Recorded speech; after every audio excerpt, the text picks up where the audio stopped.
I want to make sure that we acknowledge that we are on the ancestral lands of the Tonga, the Gabrielino, and that we're here working to make a better Los Angeles. And as we move forward in our motions and in our intentions, we should make sure that we're trying to go beyond land acknowledgement and that we're uplifting the ancestral people of the Los Angeles area. With that, we get to move to the consent calendar. On our consent calendar, we have accept the resignation of Ava Marinelli. Ava will be leaving us as she received a job with DUN, which is the Department of Neighborhood Empowerment. So she's moving from this side of the table over to that side of the table to help us, and hopefully she has a wonderful time over at DUN. We're also looking at a motion to approve the August 8th General Board meeting minutes. And we also have a motion to approve a conditional use permit requested by Parma's Pizzeria. Again, this is a consent calendar, so you can raise your hand and ask for anything to be removed off the consent calendar. At this time, would anyone like to remove anything off the consent calendar? Madam Chair? Yes. A question about the minutes before I make that request. Yes. I'm listed as an unexcused absence. I could have sworn that I communicated that I was not planning to be here for the August meeting. Okay, we'll flip that over to excuse. That's all I need. Thank you very much. Is there anyone that would like to come in? All right, well, with this consent calendar, we will do a roll call. And when Amanda is ready, we can start the roll call. Just point of order, is there a funding motion? On the consent calendar, no. Okay, we could do it by affirmation too if you wanted to. I would like to do it as roll call since we have a conditional use permit on here. Okay. Do we have a second or is it on the motion? Actually, you're right. We need a second. Sorry about that. Is there a second for the consent calendar? Second.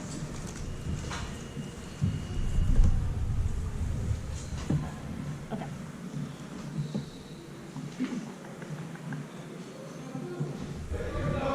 Cindy Bitterman. Yes. Shem Bitterman. Yes. Shelby Blacker. Yes. Lauren Borchard. Craig Brill. Oh, sorry, someone here. Ted Citadine. Yes. Chris Dower. Yes. Amy Garcia. Yes. Amy Goldenberg. Yes. Sarah Greavy. Yes. Brent Kidwell. Yes. Christian Lamont. Yes. Linda LaRose. Yes. David Mann. Yes. Christina Mondi. Yes. Terrence Milonis. Yes. Matthew Pisquet. Yes. Clark Rostiella. Yes. Sam Rosny. Yes. Michael Schneider. Yes. Bob Shore. Yes. Sandra Sims. Yes. Nick Starr. Yes. Julian Julian Stern. Yes. J. Keith Van Stratton. Yes. Valerie Washburn. Yes. Don Whitehead. Yes. Xavier Zuluaga. Yes. Okay, passes unanimously. Excellent. Thank you, everyone, for your time. Next on the agenda is appointing a new board member to fill the vacant at-large board seat that was vacated by Benjamin Graham. If there is someone in the audience that would like to run for board member at-large seat, please raise your hand. All right.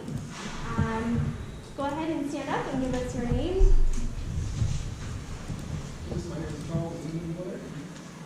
Excellent. Thank you, Charles. Is there anyone else that would like to run for a board member seat? All right. Seeing no one else with their hands up, I would like to make a motion to appoint Charles Lindenblatt as board member to fill the vacant at-large board seat. Second. Thank you very much, Shelby, for the second. This we can do a vote by affirmation. Raise your hand if you would like to vote no or abstain. Seeing no hands up, Charles, you are now our new board member. Congratulations.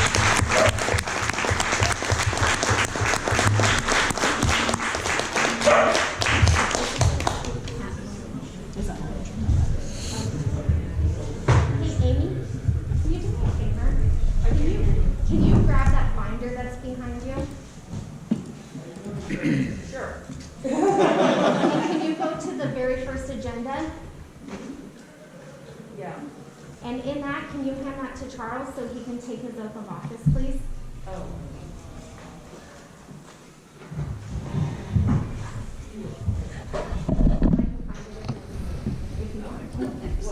I can find it for you if you like.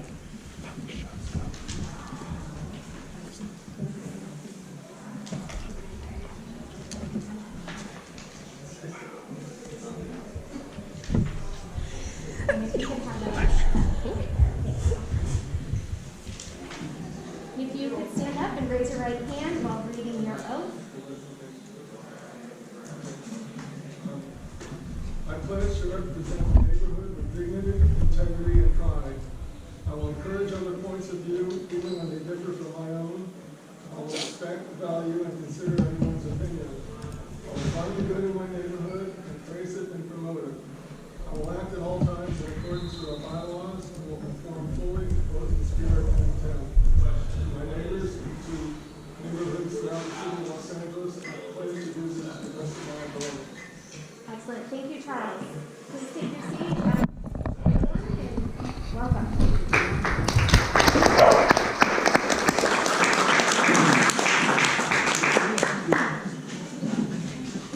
All right, we're moving right along. So next on our agenda is our project motions. The first project motion that will be heard is at 961 La Cienega, which is a mixed-use development project. At this point in time, I would like to ask if there are any board members that need to recuse themselves. Board members that need to recuse themselves from this? Seeing no board members that need to recuse themselves, we will make a motion to hear the applicant.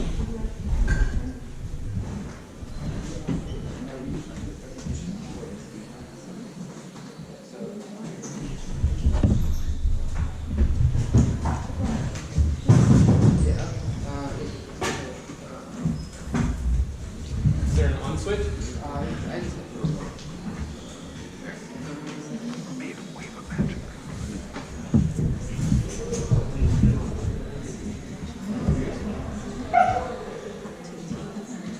Okay, everyone, if we could turn our attention to 961 North La Cienega Boulevard. Brian Rickersham with Ox Architecture. I'm here on behalf of the applicant for a project that we're very proud of at 961 North La Cienega. The project's a mixed-use development that we're applying with some density bonus incentives that I'll walk you through. Our objective here tonight is to get the support of the neighborhood council for this project. We reviewed this with Pluck, I believe it was just 2 or 3 weeks ago, and we had unanimous support for the project. So the project site is located near the intersection of Santa Monica Boulevard and La Cienega Boulevard. It's currently with 2 abandoned commercial buildings and a double-sided billboard on the site. It is the last site in Los Angeles. The adjacent site is actually in West Hollywood. And so it's approximately 9,000 square foot lot that is C4 zoning, which allows for R4 to be built onto it. And it is a sloping site coming from the high side at Santa Monica Boulevard coming down. From a design perspective, so from a site planning perspective, as I mentioned, we're providing 9,000 square feet of commercial space in 3 units on the ground floors. Because the site is very steep, as I mentioned, we're actually stepping the building down the hill. So high side here, each of the 3 commercial spaces steps down the hill with a series of terraces and stairs that make the interconnection. The upper space is a proposed restaurant space, 1,200 square foot retail in the center, and 3,500 square foot retail to the southern side. Additionally, we've got a landscape buffer along La Cienega Boulevard, and our parking access is located off the southern side into subterranean parking. For the 2 retail uses, the target for those are in the smaller footprint amenities that will be good for residents, grab and go, little coffee counter, and then the larger retail space we're going to be targeting something more like a design shop, the type of shops that we're used to seeing on La Cienega Boulevard. So really low density, really low parking demand. We added in this site plan to respond to the input that we got in our last neighborhood meeting. There were a number of questions about access to the site and how we're accommodating things like rideshare. And so we just wanted to show that we're being responsive and listening to the neighborhood. So where we have adjacent to our parking access to our garage spaces, we're going to be working with BOE and LADOT to provide a designated drop-off zone for ride shares and potentially valet. That is a process that we have to work through with them, but we're committed to providing that because we know ride shares trying to drop off on a busy street can be a really difficult thing to deal with in the neighborhood. So we'll work with DOT on that. 2 that is located here is going to be a designated zone for scooters to be parked. We hear the neighborhood loud and clear with the concerns about those always being scattered in the sidewalk. And so with signage, we're going to designate that zone. And then to the top, to show that we're really transit oriented, we've got the bus parking, or excuse me, the bus stop, which is located just to the northern tip of the site.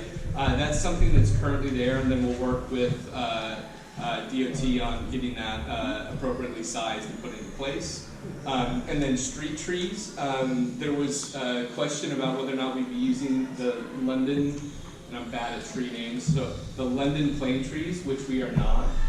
Our intent is to use approved street trees, but to lean more into drought-tolerant trees, which is really what we're planning for the entire landscape from La Cienega Boulevard connecting to the building. And then as you see in the renderings, we're taking that landscape, that drought-tolerant landscape, and carrying it up the terraces of the building all the way to the roof.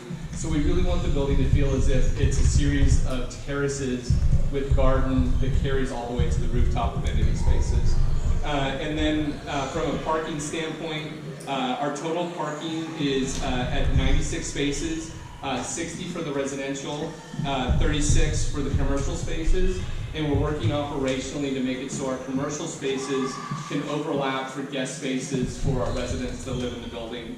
In addition to that, we're going to be providing 28 charging stations, 10 that are fully charged, and then 18 spaces that are EV ready. That is at our top capacity of what we're going to be able to provide in the building, and that's largely because of the power that's coming to the site. One of the reasons that that's kind of our top end on the electrical service that we can provide is that the building ownership has already made the decision to make the transition from gas appliances to electric appliances. And from a sustainability standpoint, the carbon usage and the net carbon that is used over the operation of the building, that's a huge reduction, and that's a big sustainability decision that was made, even though we could have been grandfathered in with the gas appliances.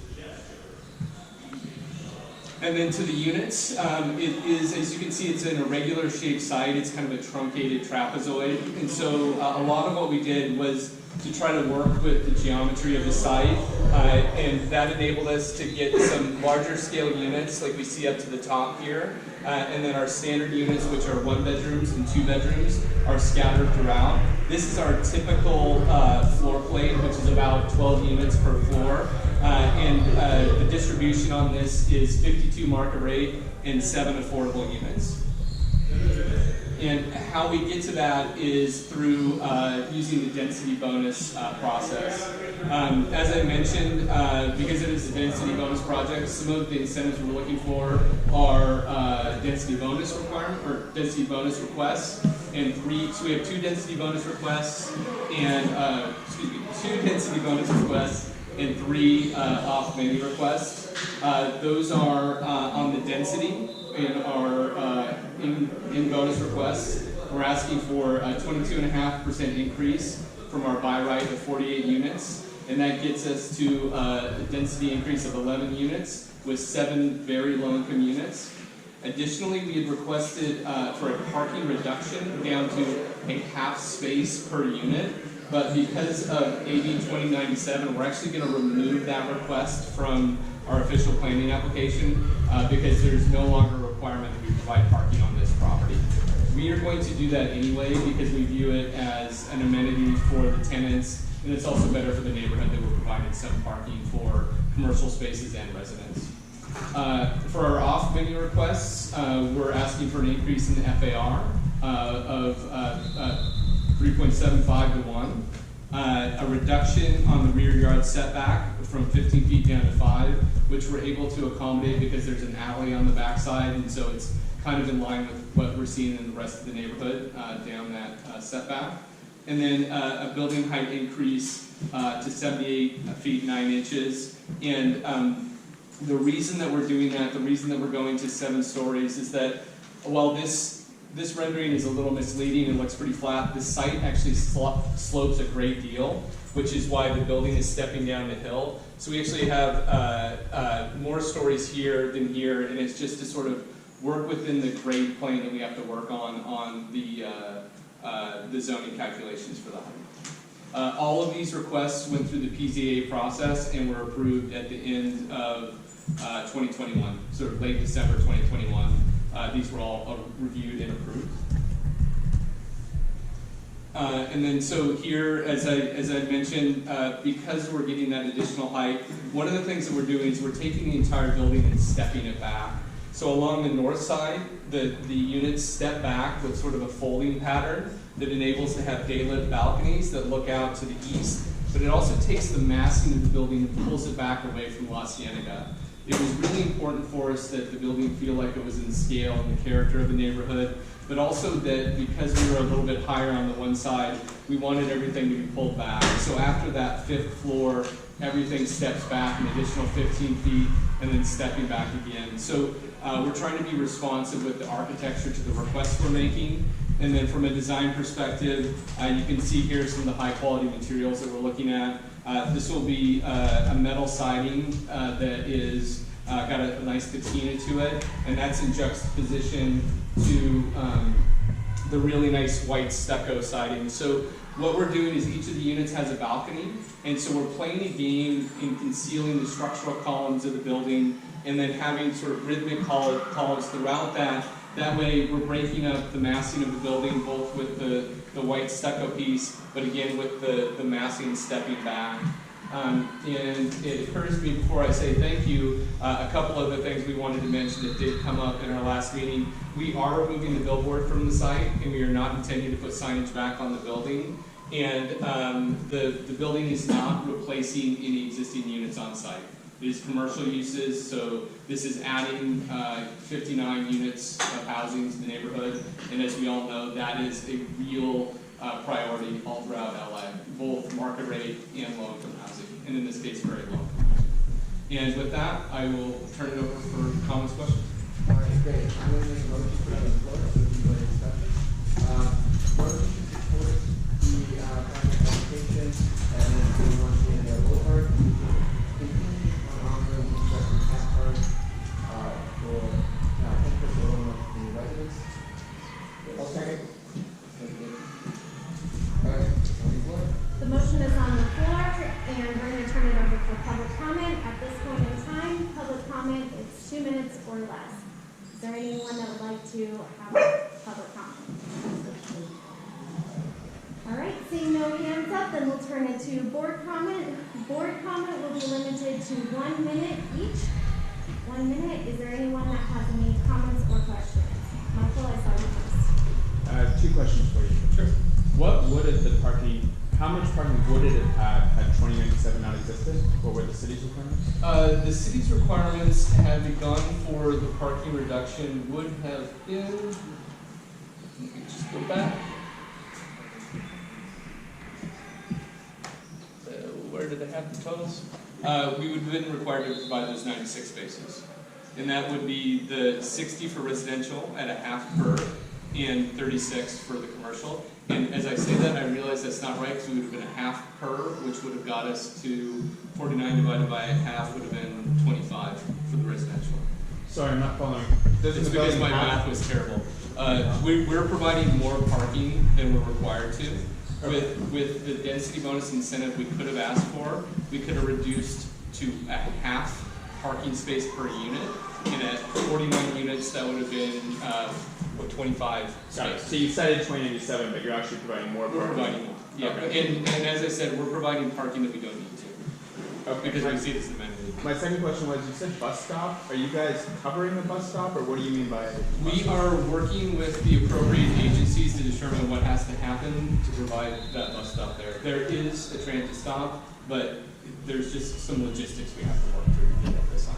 I guess my question was specifically what's it covering? I just didn't get an answer. We're intending to work with the appropriate people.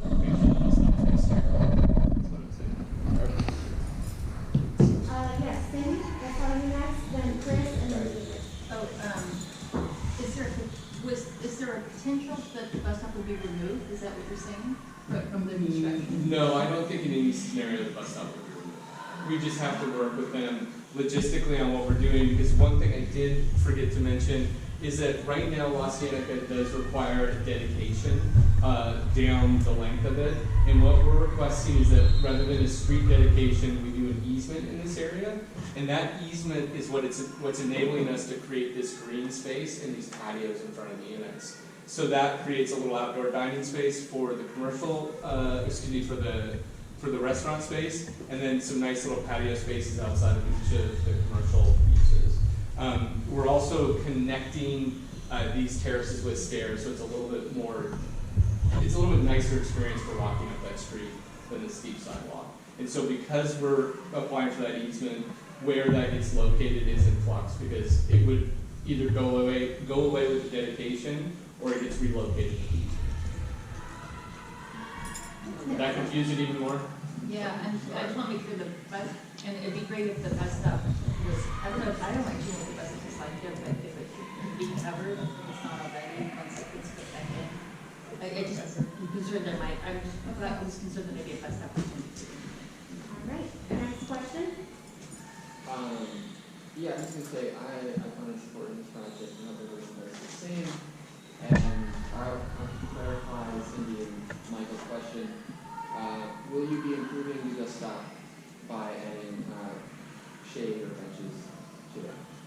I don't know yet, but I don't think that there would be anyone opposed to helping to create a nicer experience there. It's just we have to work our way through that process. Sure. Yeah, I heard you had a lot of sustainability efforts, which I appreciate, but I didn't hear anything about bike parking or anything like that. Oh, so we're providing all of our bike parking on this level here. So we have a large bike storage area. So we have 1,800 square feet dedicated to bike storage on the ground floor. So that's for access for the residents. And then along the street, when you see in the renderings here, you can see the bike parking that we're providing along the street as well.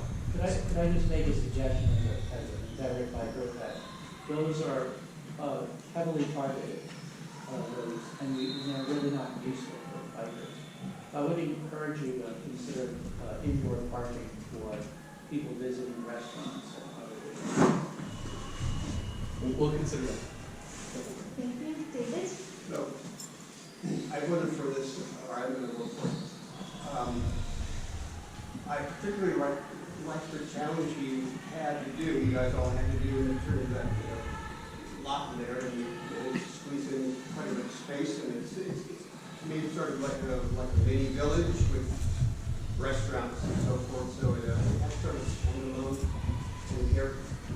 Plus, the front profile is a pretty decent, variety of material, and I think, as far as I'm concerned, certainly went the extra mile to make something look good. And if you don't know me here, I've said this, that you only get one chance to make it right. Once the building is up, it's up. And so I appreciate that you took some time in nice design. Thank you very much. Okay, Ted, and then Tyler. So I had a question on the retail spaces and at least at this point, have they been leased or do you have targets to lease? One of the, not concerns I have, but I've seen a lot of these new buildings that go up, they look gorgeous, but the retail spaces sit vacant for 3 years, and it just sort of adds to some of the neighborhood decay where we have vacant spaces. At retail where we want vibrant retail space. So I know it's a tough retail market, but what's your plan on the retail space as well? Well, they are not leased yet, but the ownership group is working on that already, talking to restaurateurs.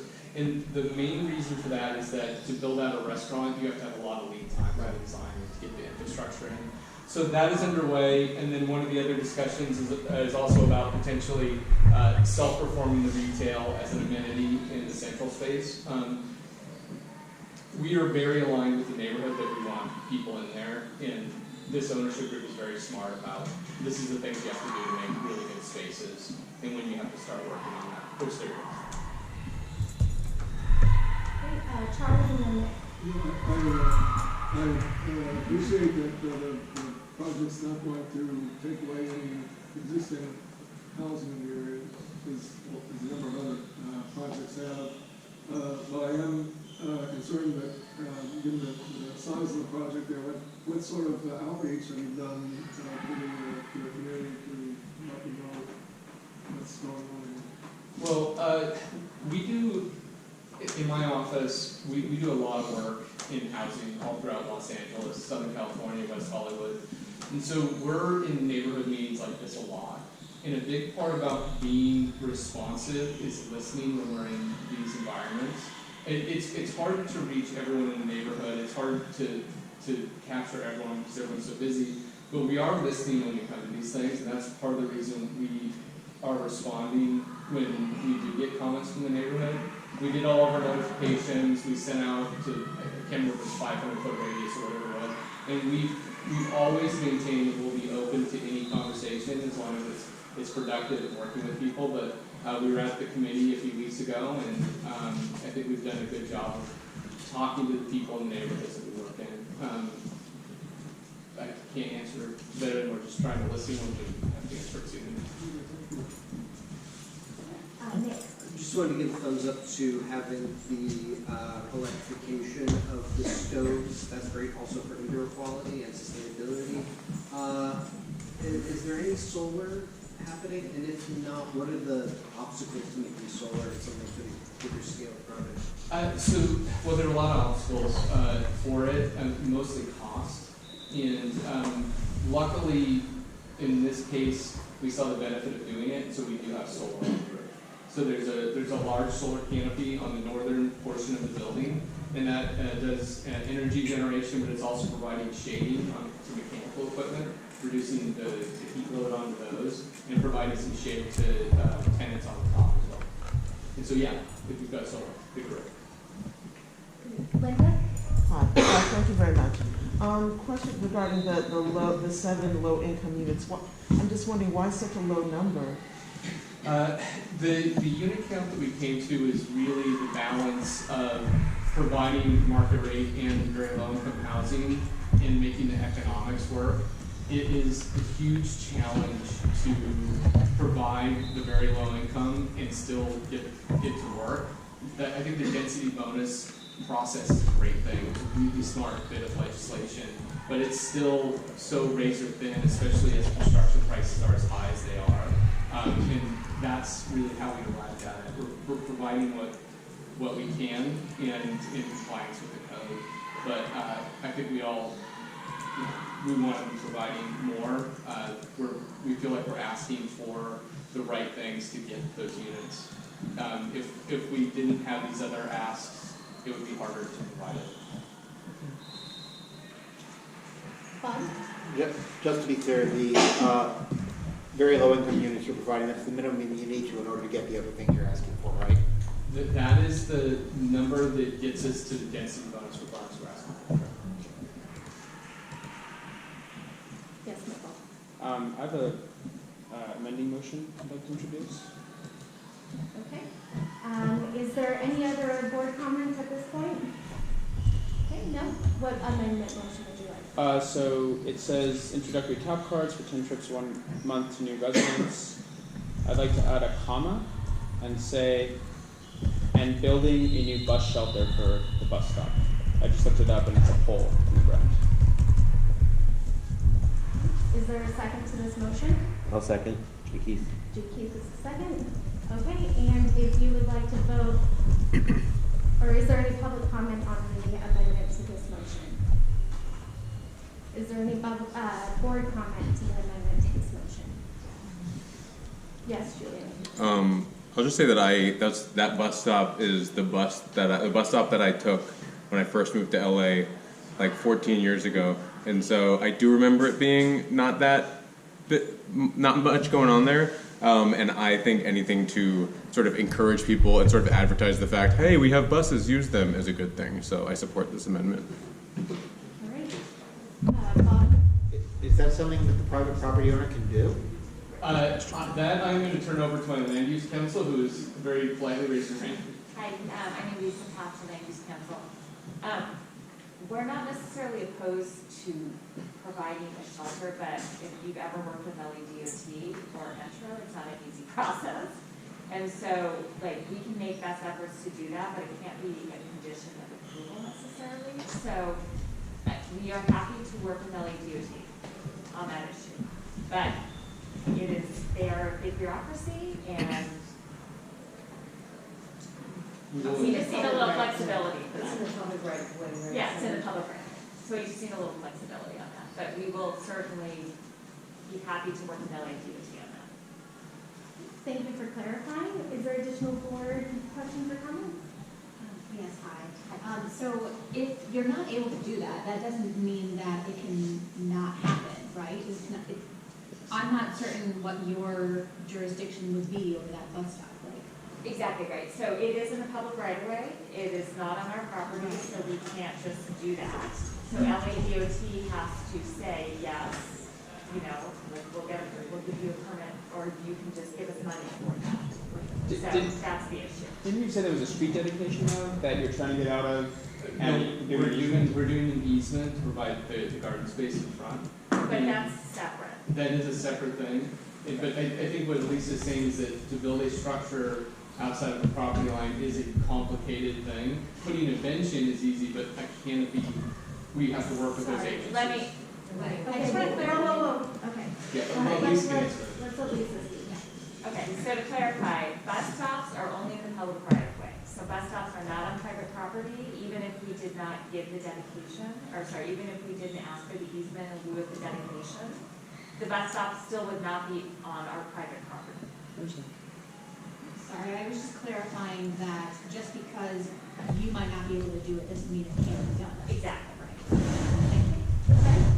I guess, I understand the goal, which is, I think is a noble goal. I do think, the way to qualify this is because they can't unilaterally make this decision is to use some sort of standard of commercially reasonable efforts or something because it may not be within the control to do it. So is there a way we can qualify the motion to say they shall? I have a suggestion. Yeah, I have a suggestion. Instead of the word building, we could say funding. But it still may be out of their control. They may not be able to fund something they can't do. So it could be a part of a community benefits package, and it's just a bus shelter. Okay, so the motion is on the floor and the motion has been seconded. At this point in time, we should take a vote whether or not yes, Bob. I was going to comment, as the motion is framed right now, I'm going to vote against it. I would support a motion that frames it in terms of commercially reasonable efforts or best efforts, but I won't support the motion as currently phrased. Okay. I'd also like to amend my own motion to change the word building to funding. Let me friendly. We can do a friendly on this one. And if you could do us all a favor and please read the amended motion.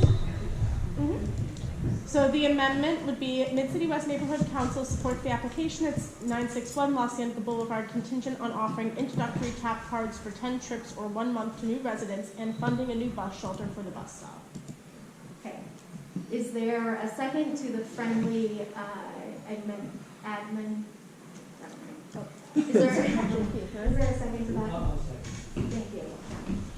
Okay, it is on the floor and it has been seconded. At this point, we will do a vote of affirmation. If you are voting no or abstaining, please raise your hand. And we will call on you to get your vote. Amy, what is your vote? No. Okay, thank you. Don, what is your vote? Okay, thank you. Shelby, what is your vote? No. Okay, thank you. Bob, what is your vote? No.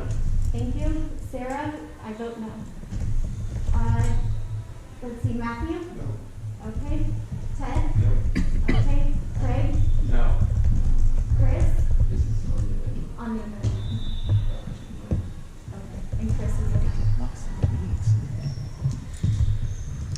It still passes. Okay.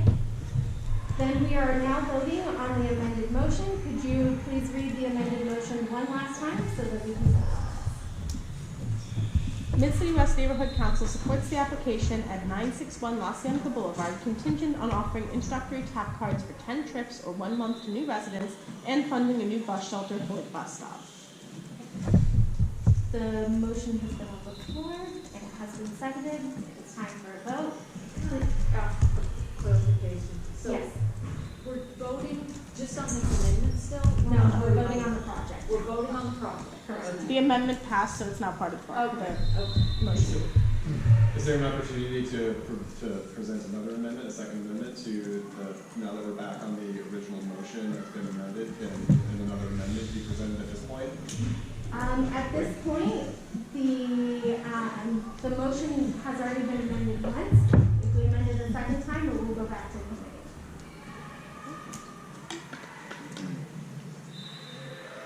Would anyone like to make it? May I ask a question of the applicant? Yes. As amended, does the applicant still want us to move forward on the motion today? I think that Elisa's concerns are valid about whether or not this is feasible from a city perspective. We obviously want to move forward with the vote on our project, but I'm going to defer to council here real quick. She's better at the parliamentary procedure part of this than I am. I'm good at pictures.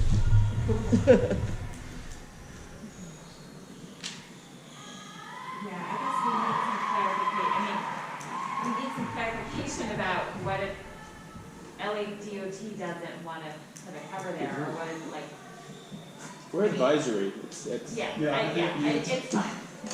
Yeah, you would still have a letter of recommendation from the board with that caveat, but it wouldn't, like, the letter of recommendation wouldn't be pulled back at some point if, like, it came to light that that bus stop wasn't funded, like, 10 years ago, right? That makes sense. Okay. So with that answer, let's take a vote, please, and we will do a vote by acclamation. Please raise your hand if you would like to vote no or abstain on this motion supporting the project. I'm voting no. Okay, Linda is voting no. Any other hands or abstentions? In that case, the motion passes. Okay. Thank you very much. Thank you very much. Okay, moving to the next project motion. This is at 6380 Wilshire Boulevard. And we will turn it over to the club committee.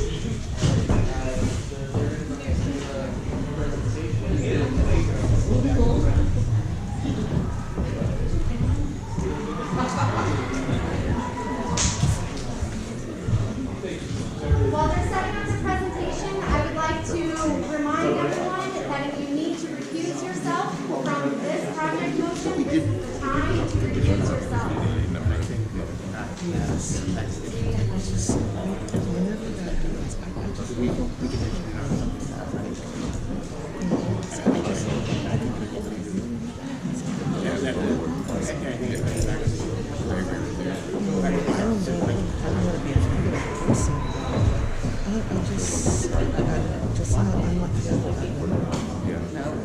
Thank you all very much. I mean, it's far better fight. They did what they had to do.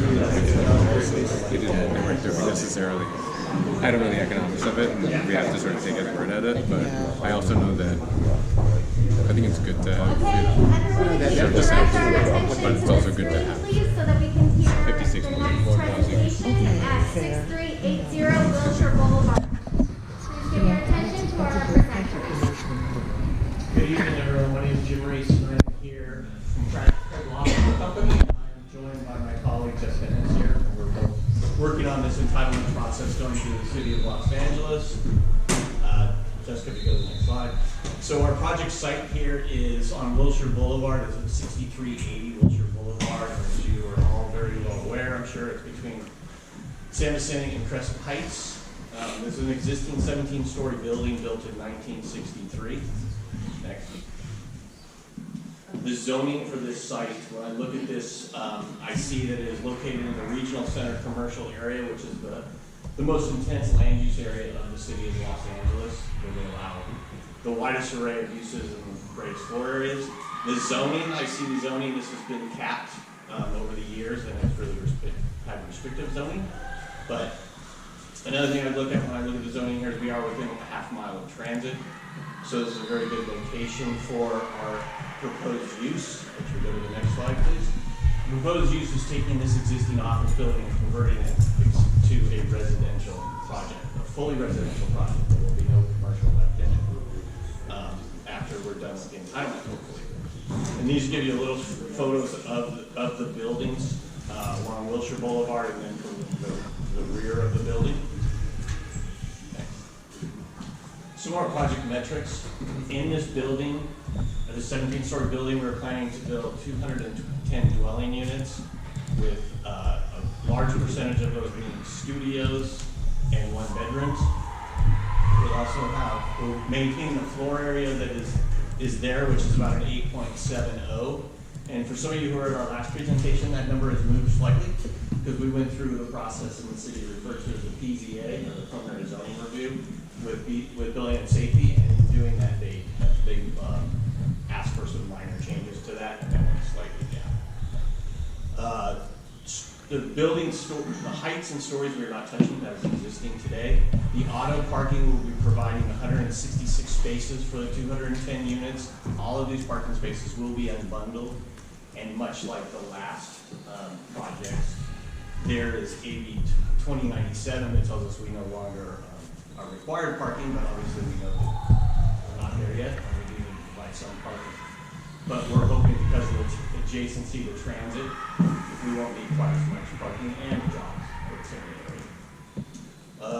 Open space not required by adaptive reuse, but we are providing 33,000 square feet of open space within the building and on the roof of the building. Next.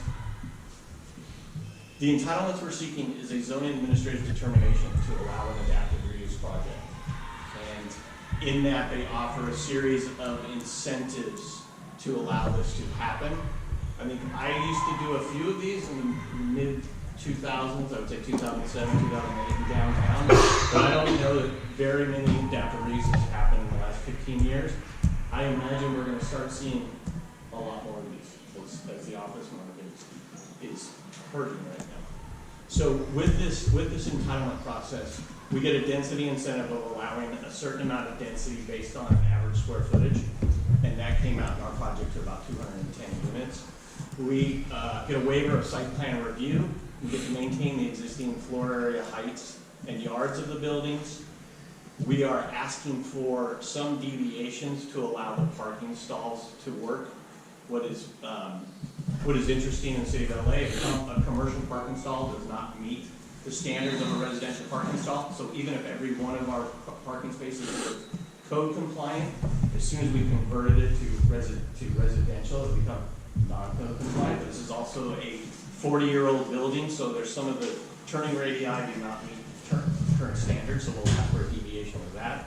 And then the Ds and Qs. There's some Ds and Qs on the site, which are really to limit future development of big projects where you have to have noise monitoring windows, double pane windows.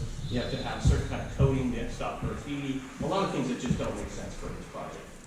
I'm going to rephrase that. None of them make sense for a project where we're doing it that way, so we're asking for that deviation.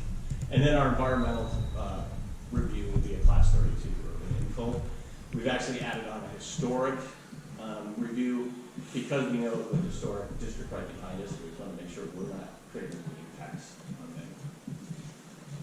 Here's our project timeline. We filed in late May. We reached out to the neighborhood council in July. We were assigned a case planner in late July. We were at the land use committee in August. We're here before you today, and we're hoping that we see a hearing in November or December of this year. Some of the floor plans will go through. This is the ground floor plan. The upper portion of the screen you're looking at is Wilshire Boulevard, so you come off of Wilshire into the main lobby. And again, we've converted a lot of the interior space to different types of amenities. There's a club room up in the front. There's amenity space in the middle that is unprogrammed at this point. There's fitness, the belief of we're going to have a fitness center as well as a theater and a multi-screening room on this floor. Then we go up.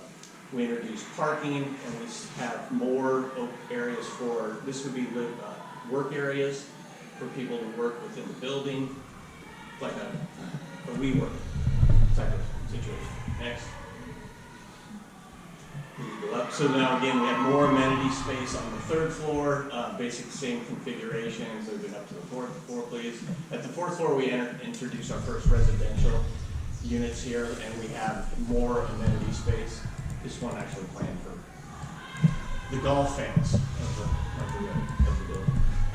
We'll move up. Now we're going all residential all the way to the rest of the building. So the fifth and sixth floor plan are laid out as shown. Then the seventh, please. The seventh. And then the eighth is where it gets a little more unique. The buildings, the wings of the buildings step in, and these units off to the sides here end up getting some decks, some outdoor deck space, and I want to come back to that again in my presentation. And then we go up 9 to 16th floor and get us up to the roof. Would be the last floor, and up on the roof we're adding one penthouse unit that's facing out towards Wilshire, and then we will have amenity space for the residents on the deck.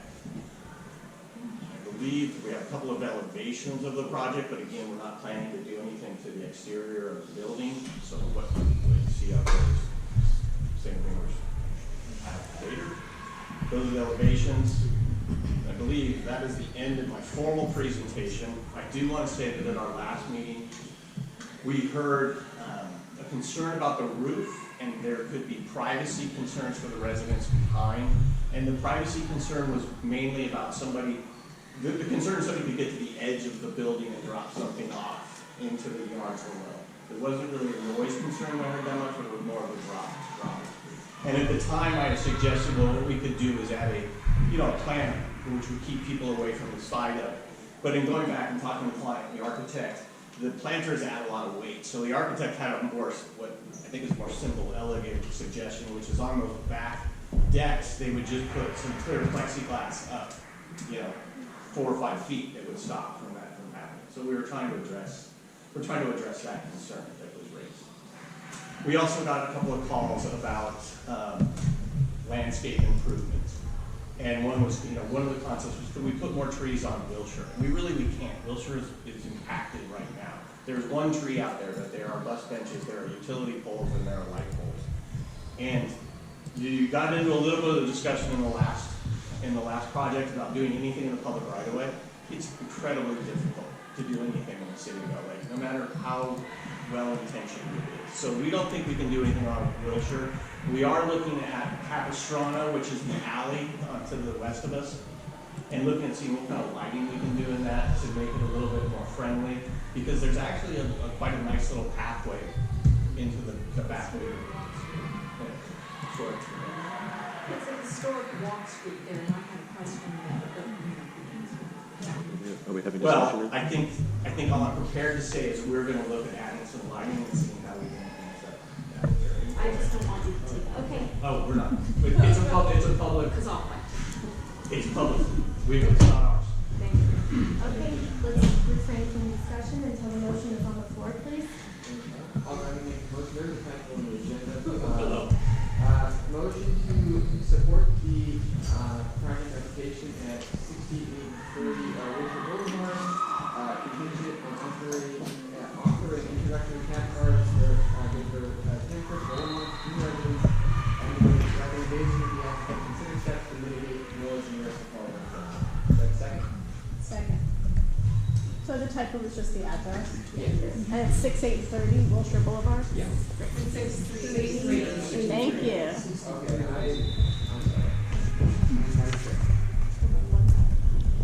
Okay, Okay, the motion has been put on the floor and it has been seconded. We're going to turn it over for public discussion first. Public comment will be limited to 2 minutes. Is there anyone in the public that would like to make a comment? Please go ahead.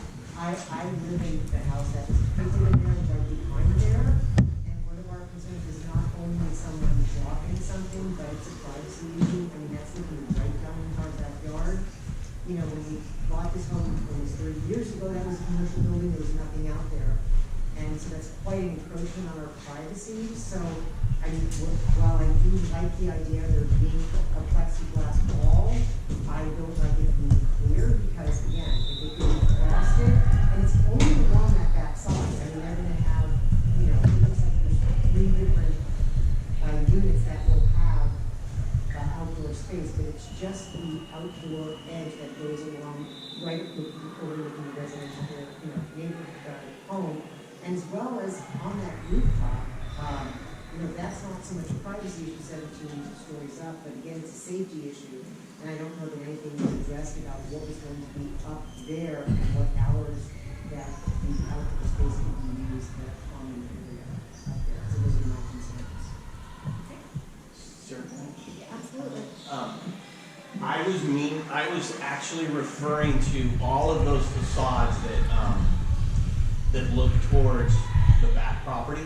So, ma'am, your property's back here. So on the roof, we would do the treatment here. And I hear what you're saying, don't make it clear. Right. Make it frosted. I don't think that's a problem. I'm not gonna say it right now and tell you it's absolutely, they would finally do it, but I don't see why it would be a problem at all. And I would also highlight to you, well, let me get back to you. So we're gonna do it on the 8th floor, and the plan was to do it here.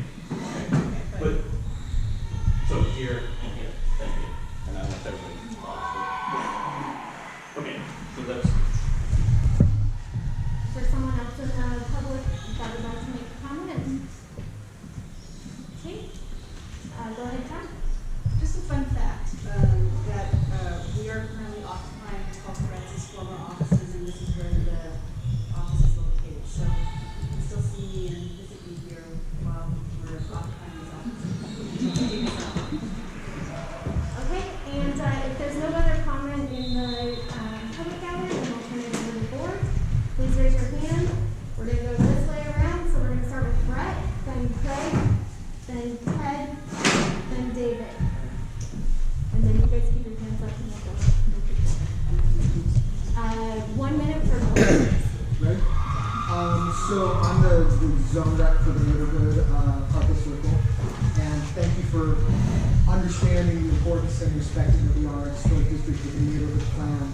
But I'd like to make a motion to formalize the protections we're talking about that we have considered and said are feasible in some fashion.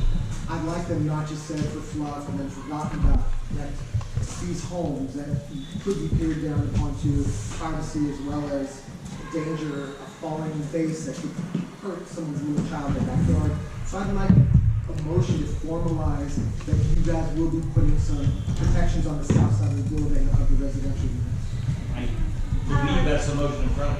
Yes, correct. At the very end of the motion, it says, and risk of falling objects. Mitigate noise and risk of falling objects. As long as it's confirmed. Thank you. Okay, next, Craig. As far as I really understand their issues with privacy and people tearing into their backyard, is there anything you guys can do to help the neighbors with some landscaping items possibly in their yards to move through to help with shading or privacy issues with people not being able to direct it into their yards? I mean, I know other developers have done it with other neighbors and other properties. Like what did they do? They put up, one neighbor, they did some pergolas, others was tree canopy space that helped block privacy. They worked with local landscape architects to figure that out, and it wasn't, millions of dollars. Well, we're not opposed to having doing something that is helpful to them, but if there's plexiglass, if there is some material at the end of the building that goes here, you can't look over and down. So I might be able to look pretty decently to the front of their property or to the street, but looking right down into their where they are when there's something here stopping me, and then there's going to be a little wall, I'm not going to see a lot down there. So this is the second time you come. Let's exchange phone numbers. We'll go to your. I'll try to get my client, or I will go with my client to your site, and we'll see if there's anything else. But I don't really think there's much more that we can do, and there's absolutely no There's no windows on that side. So we're only talking about, you know, 2 balconies on the 8th floor, so there's 2 sets of residents that would have access to that balcony. And then the amenity space on the roof. So it's a pretty limited place where they could get encroached on their privacy. But I understand, because as I said to them before, I grew up on a piece of property in Westwood, and I was 2 blocks, or I was a block off of Wilshire Boulevard. So I understand. I had a sort of a bigger picture comment, I guess, that I'm sure will resolve some of the issues we're discussing. Just to highlight that I think this kind of project, not only I think we should approve, but we should ultimately do our best to make sure these kind of projects are successful. I look at all the challenges that we've had as a city, and we're not alone in this. Many other cities are the same post-pandemic. We have exorbitantly high housing costs, but also with return to office has left many of our downtown and urban areas vacant, and we need exactly this kind of conversion from offices to housing to be successful and economically successful for the people that are doing it, to give them incentive to continue this. And this is an area we all know well, is exactly fits that description of a lot of office buildings that are not in great shape, but could be hopefully magnificently transformed into housing kind of costs. So I would say, big picture, it's exactly the kind of thing that we want people to do, to take their money, make money, and also improve our communities. Thank you, Pat. Next was David. I'm sort of wrapping up on this argument, and I'm going to add that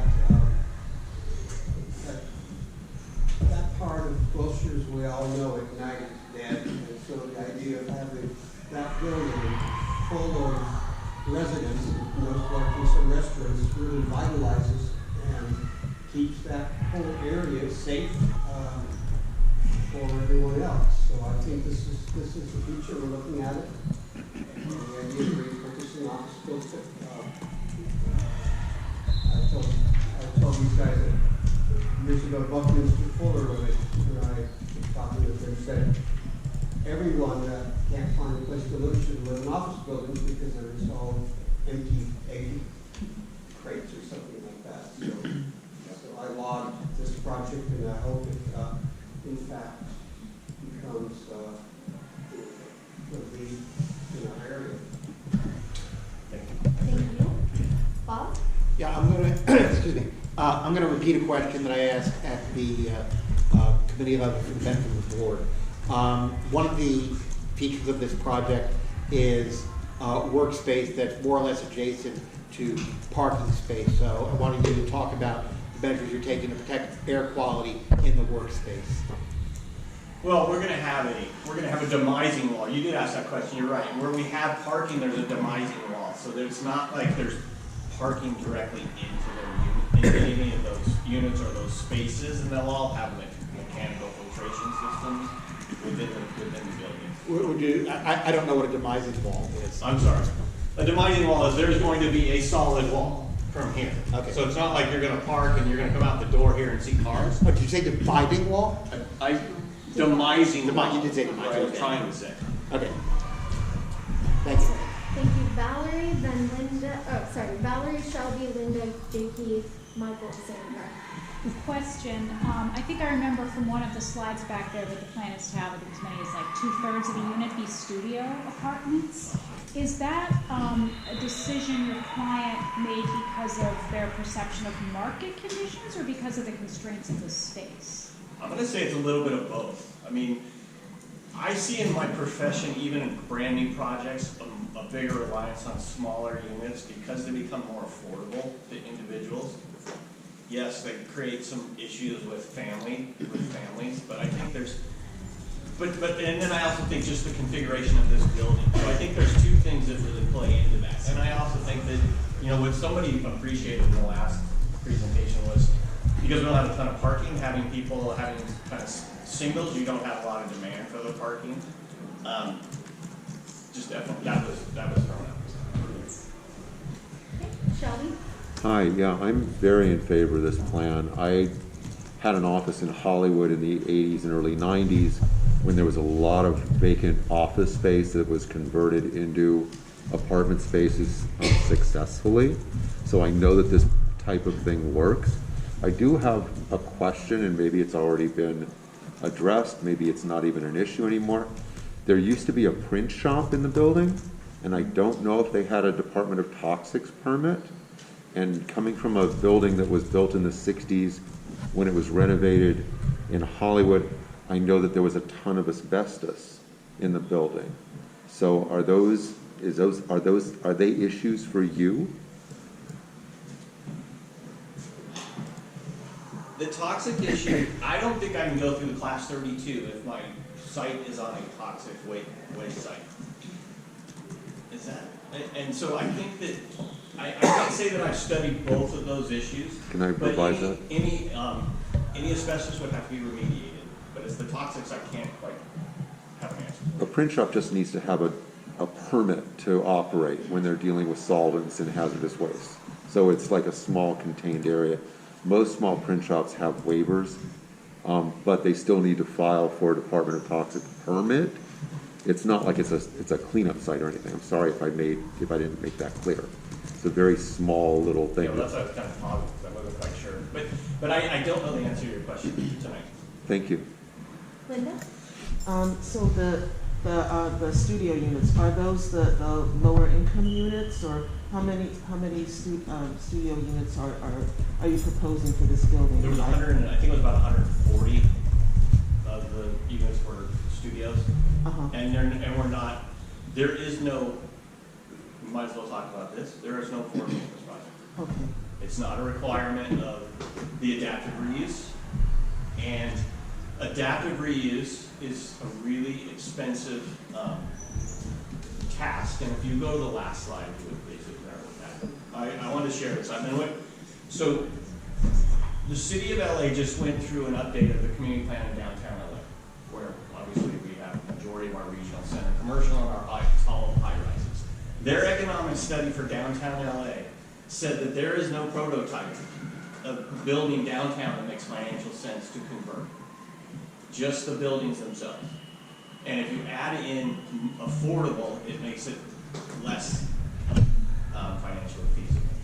So this is right now is not a requirement of adaptive reuse. It's probably the only place you can develop in Los Angeles right now in that space and not put in affordable units. But again, the size of the units will make them a little bit more affordable. Okay. I'm sorry, what's the source of this slide? Where's this coming from? This is from out of the DTLA, the Downtown Los Angeles 2040 plan, which is the community plan update.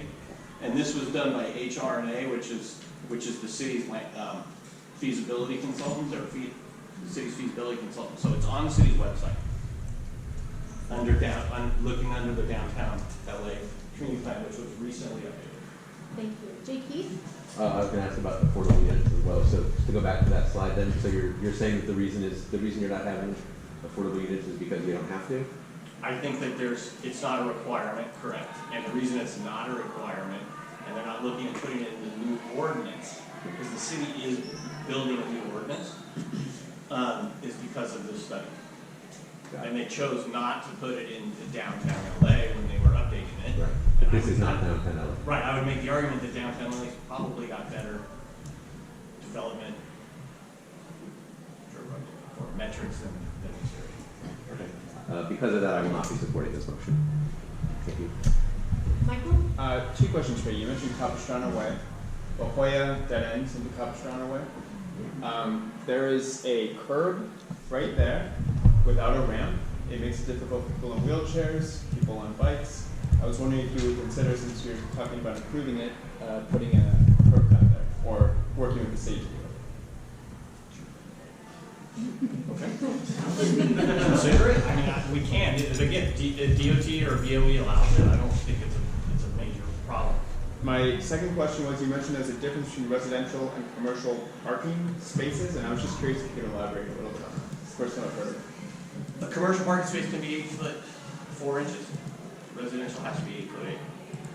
So commercial can be smaller. So right off the bat, it's interesting. I've been doing this a long time, and I didn't do that. Thank you. Sandra? My question is also regarding parking. Do you have fully charged or EV for electric cars? Well, there will be, again, in the adaptive reuse existing buildings, They're not requiring EV, but these guys have a lot of units up and down the area, and they know they need some EV. So that's really a matter of when they're converting this, what is the transformer size within the building and how much extra juice can they put into it. So I don't have a specific number, but I know it's a desire to get as many in there as possible. All right. Okay, Shem, and then Christina, and then Matthew. I just would love to hear just a slight elaboration as to why it is so expensive to adapt these buildings. I'm a land use consultant. If I knew that, I would be in the development. I mean, I don't mean to be glib. I really can't answer that question. I could point you to the study. Okay. I just don't do that type of work. Gotcha, I understand that. Thanks. Hey, Christina. I just wanted to share that I'm going to be voting no on this motion due to the complete lack of affordable housing units. I know I personally don't really care about a development company's profits, so for me, yes, ideally, changing from an office space to residential housing, that sounds great, but they can also price the units at whatever they want. So that doesn't necessarily mean that people are going to be able to afford to live there, especially studio apartments, which if anyone has looked on Zillow lately, like market rate, not great. So personally, I'm just going to be voting no on that because of this, and I just wanted to share that in case anyone shares that opinion, because, I mean, you know, no offense, I know that your study, I get that, I agree, it's not downtown LA, I think it's a huge problem with our city, and just because it's not easy doesn't mean that I think we should just ignore it, so I'll be voting. Thank you. Well, I'm concerned to share the concerns of fellow board members around the lack of the affordable housing included in the plan. And I think I also have some concerns around the distribution of the sizes of the units. So I think there was only one 2-bedroom unit, one 3-bedroom unit, the rest were singles and studios. That said, I do appreciate that this was approved unanimously by CLOC, and I do appreciate that this is the sort of transformation that I believe our city desperately needs. And this does provide a number of housing units that does provide housing for a number of people and maybe provides the opportunity for others who don't have access to more affordable housing, that access as well. So I will be voting in favor of that for those reasons. Great. Thank you. Yes, Bob. Yeah, I'll also be voting yes in favor of this project, notwithstanding the lack of affordable units. If the choice were between a project with affordable units and a project without affordable units, of course I would vote no, but that's not the choice that's before us. The choice that is before us is project without affordable units or no project at all. And given the immense shortage of housing in this city, we need the units. So I'm going to support it. Okay. Nick, and then we're going to close. Sorry. Okay, very quickly. Yeah, I also want to just express my absolute agreement that there need to be affordable units wherever possible.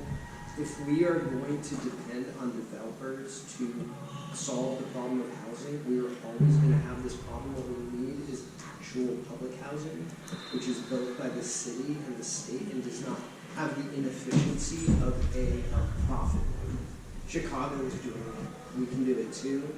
I'm going to go for this, but I completely agree that every building should have that. We're just always going to be screwed as long as we're dependent on developers. Not but you're wrong. I try to make it clear. Yeah. Land use consultant. And I do want to quote. I do want to just clarify one other thing. I said somebody said my study. That's not my. That was not my economic study. That's the city of LA's economic study. I understand. I know you're passionate. You're passionate about the issue, and I appreciate that. Okay. The conversation has been had, and thank you everyone for your points. And I definitely want to thank the public for coming out and sharing your concerns with us. It is important for us to hear from people that are affected by it. So I just want to say thank you for going to the CLOC meeting and then following up here as well. That being said, it's time for us to vote. Amanda, if you could please read the motion, and then we will do a vote by affirmation. Mid-City West Neighborhood Council supports the application at 6380 Wilshire Boulevard, contingent on offering introductory tap cards for 10 trips or 1 month to new residents and with the recommendation that the applicant consider steps to mitigate noise and the risk of falling objects. Oh, and then, wait, spoke by acclamation. Yep. So So at this point, please raise your hand if you would like to vote no or abstain. Please raise your hand. Okay. Christina, how are you voting? No. Okay. Amy, how are you voting? No. Okay. Jay Keith, how are you voting? No. And Linda, how are you voting? Abstain. Okay. Is there anyone that I missed? Linda abstains. Okay. Well, numbers, and the motion has passed. Amanda will give us the number. So that was 3 noes, 1 abstention. Yeah. Okay, then yeah.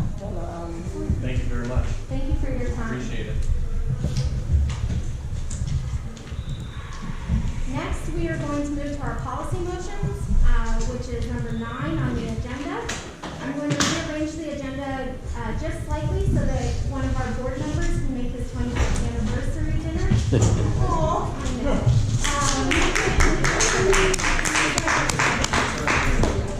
Okay, so we're moving item B to the top of the policy motions. Item B is discussion and possible action on a letter to CD5. Streets LA and LA Dot on following the Mobility Plan 2035 and adding bike lanes to Fairfax between Colgate and Wilshire during the repainting this fiscal year. Michael, would you like to? Yeah, sure. So every year the city repaves about 500 miles of roads in Los Angeles. This year due to budget cuts, it's about half of that, unfortunately.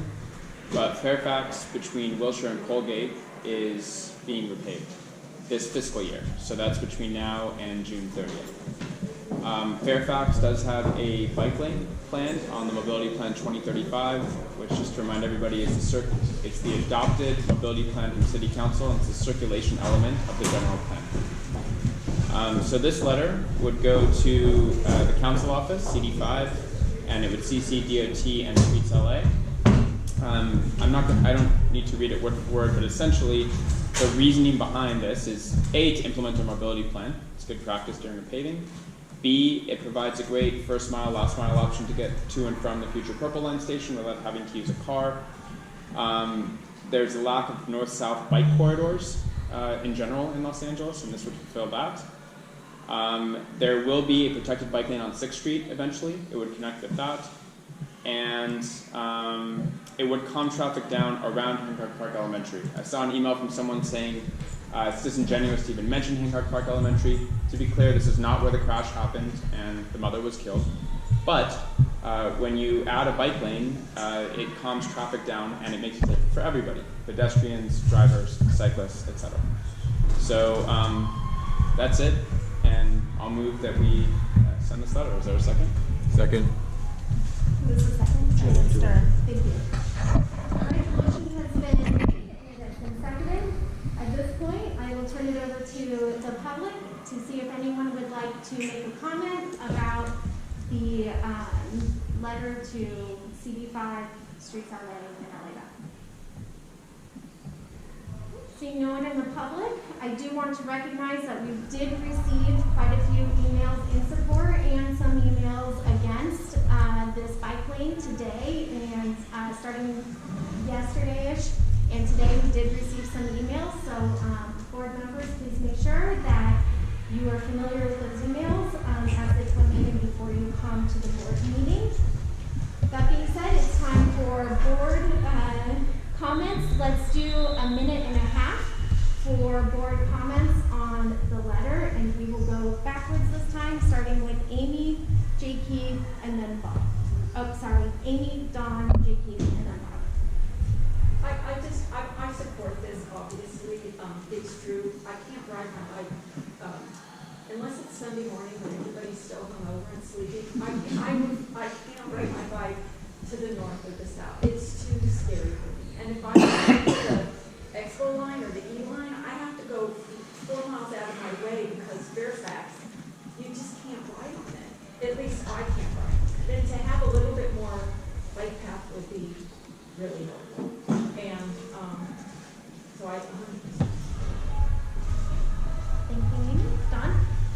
information. I'm opposed to it, having deliberately just driven up Fairfax to come tonight. I live near the County Art Museum, a little out of my way, a little bit west, but it was like, I'm gonna drive up Fairfax before this comes up. And I don't know where it's coming from or where the cars that are there are going, and yes, people still have cars. So, anyway, I don't think it's feasible. Next, JP. I had a couple questions. I just want to get questions from everybody or one at a time. But along those lines, some of the opposition emails seem to be concerned about it, about what it would replace. And if you could maybe just explain a little bit more about, would this be replacing a lane of traffic, lane of parking, etc. And then another question about in the letter. Can I answer that one first? Sure. Okay. So there is no room on Fairfax to put in bike lanes without removing some of them. And of course, right now, 100% of the street is for cars. The options would be a vehicle travel lane, the parking on the west side of the street, or the center turn lane. Out of those three things, in my personal opinion, I think the least disruptive thing would be the center turn lane. It would involve restricting left turns for 3 blocks, but it would maintain both travel lanes and the parking on the west side of the street, and we get the benefit of having the bike lane. So, in my opinion, that's the most feasible. So in other words, there would be no left turns anywhere along the way? Well, going south, it's all Park La Brea, so there's nowhere to turn into. Going north, it would restrict left turns at, I think it's 3 intersections. I'm sorry, Mike, that's not quite accurate. Park La Brea doesn't extend all the way south to Wilshire. Oh, sorry, to 6th Street. Between 6th and Wilshire, it widens significantly. So I think there's more options. But you're envisioning no left turn at 3rd or at 6th? 3rd, it doesn't go all the way up to 3rd. This project goes to Colgate. Oh, excuse me. Okay. So at 6th Street. Colgate, so you get rid of that. Is there a turn lane out at Colgate? No, there's no. Oh, sorry. Right now, there's a signal at Colgate. A signal. Yeah. The bike lane would end there, so I would imagine we can maintain a left turn at Colgate. And the other quick question about the letter, it says that the bike lane's been approved, but so far only this much has been implemented. Is that saying that it was supposed to have been implemented by now, or you're saying it's going to be implemented anyway by 2035? So in the mobility, just so everyone's aware, in the mobility plan, Fairfax has a bike lane throughout the entire city of Los Angeles. That is planned in the mobility plan. It's not my plan. I understand. By saying it hasn't been implemented yet, you're implying that it should have been implemented by now? You're saying it's going to be implemented anyway? Do you mean where I say to date, only the portion? Yes, correct. It's just simply saying a fact that to date, the only bike lane that has been implemented on Fairfax is the one north of Melrose. Right. Thank you. Okay. Shelby, Bob, and then Brent, Christina. So, item number 1 in regarding to traffic calming around Hancock Park and listing the mother who passed away, I don't think that we should include something like that in this motion. It was a terrible accident. Someone had a medical emergency, and to say that because of a medical emergency, we need to look at that and say we're going to have to institute traffic calming measures isn't really fair. We could also say that because a girl on La Brea was stabbed 26 times and killed inside of her work, that we should do something about getting rid of all the homeless. But we can't do that. We also can't say that we're going to get rid of cars. I'd like to make a motion to strike paragraph or item number 1, the entire paragraph of the entire number 1 portion of this motion. And renumber the remaining paragraph? Yes. Second.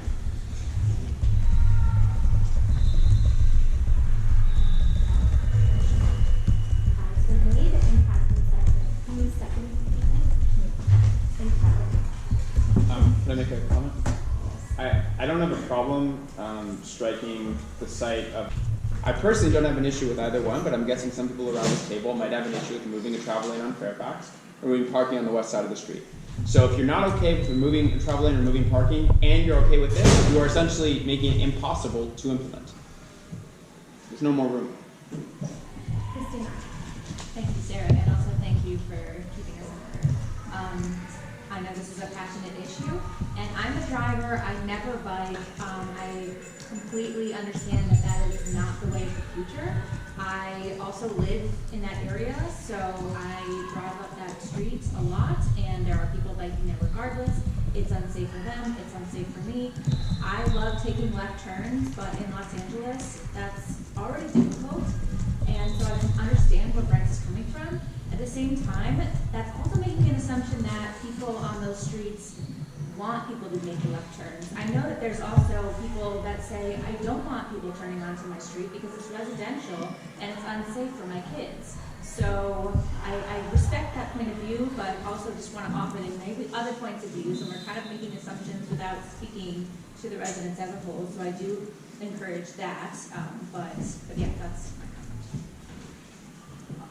comment. I actually thank you for saying that, because I said that in our committee meeting. I said I'd be willing to go walk all of those affected streets and find out. The residents might go, yeah, we're sick and tired of the country traffic. Do it. Take away our left turns. But the problem I'm having is we seem to be just doing things arbitrarily without doing the homework to find out what our stakeholders want. And if we want to throw this back to committee, and I will promise to walk every one of those affected streets and try to talk to every homeowner and take a poll, and then we can assess it with the interest of our people in Mid-City West who really care about the decision here. Thank you for your comment. Nick?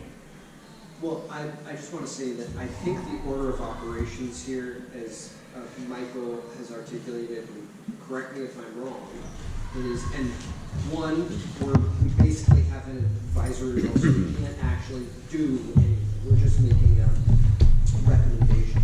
And second, that if we did make a recommendation, whatever the recommendation was, it would still go through all the processes that you're saying that the residents are due, which I agree, which would be that the Department of Transportation to implement those things. So I don't think that by voting in favor of Michael's proposal or amendment, motion, but in favor of Michael's motion, that we would in any way forego the input of the people who would be affected, because they would be in due time if the Department of Transportation decided, oh, they want to take our recommendation. All right, Craig? I would still like to vote on my motion to strike that sentence of or delay the repaving until the mobility plan can be implemented. Probably do one amendment at a time, right? Okay, thank you, Craig, for that point of order. Amy? So, the thing about if you live 2 houses away from Fairfax and you might have to go like 2 miles out of the way or whatever, you know, if you go south of Wilshire, there's Del Val and there's another street, I can't remember the name, on that side, on the west side of Fairfax. The residents voted to have these, you can't turn left there because they're blocked. Yep. You could go out of those streets, but you can't turn onto that street, those 2 streets from Fairfax. And the residents don't go 3 miles out of the way, they turn at an appropriate street so that they can go up Crescent Heights so they can access their street. They're not going to go 12 miles out of the way. They're going to be going, just turning at a different street so they know to access from Crescent Heights. And if this configuration is going to be, if it's going to create a bike lane, this is still only a very short distance. It's part of the mobility plan. It's feasible. It is going to cause less traffic on those residential streets where the people live. So I support this. I continue to support it, and I encourage it. I'm going to oppose the amendment. I simply think it's too prescriptive. Is there any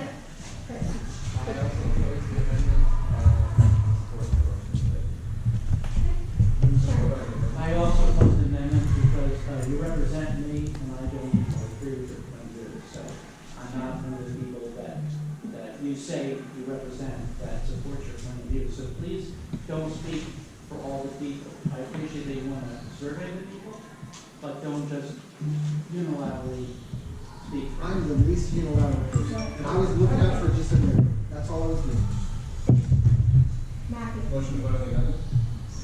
There was one more comment over here. Right, this is a new motion? No, this is the amendment. This is technically another Shelby, amendment. you have something to say about No, this it's the first, amendment? it's the same one. Oh, yes, it's another amendment, it's another amendment, sorry, Amanda, it's another amendment. Shelby has been recognized. Shelby. So, Yes. since the mobility plan continues to be raised, I'd like to make the point that the mobility plan is a suggestion. It's not law. It's not something that has to be followed to the book. A plan is always amended throughout the course of its lifetime. We don't have to follow this thing word for word. Now, to Brent's point, I think outreach to the neighborhood is very important, the affected businesses on in the neighborhood. I've walked from Waring to Olympic when we were discussing the bus lane on La Brea being 24/7. I got over 55 businesses on La Brea that signed a petition against that. I think Brent's idea about doing outreach is commendable. I'd be more than happy to help him. And I think we should support his amendment. I'll rescind my amendment because it's a little crazy, because I'm trying to stall this to do the outreach Shelby suggested. And Shem and Ted live in the neighborhood. I will make one more point that you can't even get around avoiding this to get to your home, because La Jolla is no north on La Jolla. You can only come south. So if you wanted to avoid all this to try to get to your home on Maryland or Wilshire Street, you can't even avoid it by coming up from Wilshire, because you can't drive north on La Jolla. That's the problem here, guys. And yes, my amendment to insist on the no left turn is crazy, because we're not going to remove a traffic lane, and I don't want to damage the businesses that I care about on Fairfax by not having their customer parking. So I will rescind that in the interest of trying to do the right thing. But the right thing really is holding the neighborhood and then making a sensible recommendation towards Michael's letter. I appreciate that, Brent, but the motion has been made and it's been seconded, so at this point, let's vote on it. This will be a vote of affirmation. If you want to vote no or abstain, please raise your hand. If you want to vote yes. All right, so this is amendment number 2. No, it's amendment number 2, because that one was an amendment to the 9B. Okay. Cindy Bitterman. Wait, we're doing a roll call. Yeah, we're doing a roll call. We're doing a roll call, because like everyone raised their hands. Well, it's not on the floor. We have to vote on the motion that was made and the seconded, and then we will move to Craig's. Okay. Is everyone clear on what we're voting on? No. Actually, Madam Chair, Yes. we could, by unanimous consent, we could suspend the rules and withdraw the amendment. We're voting on this amendment. Amanda, please read the amendment. Okay.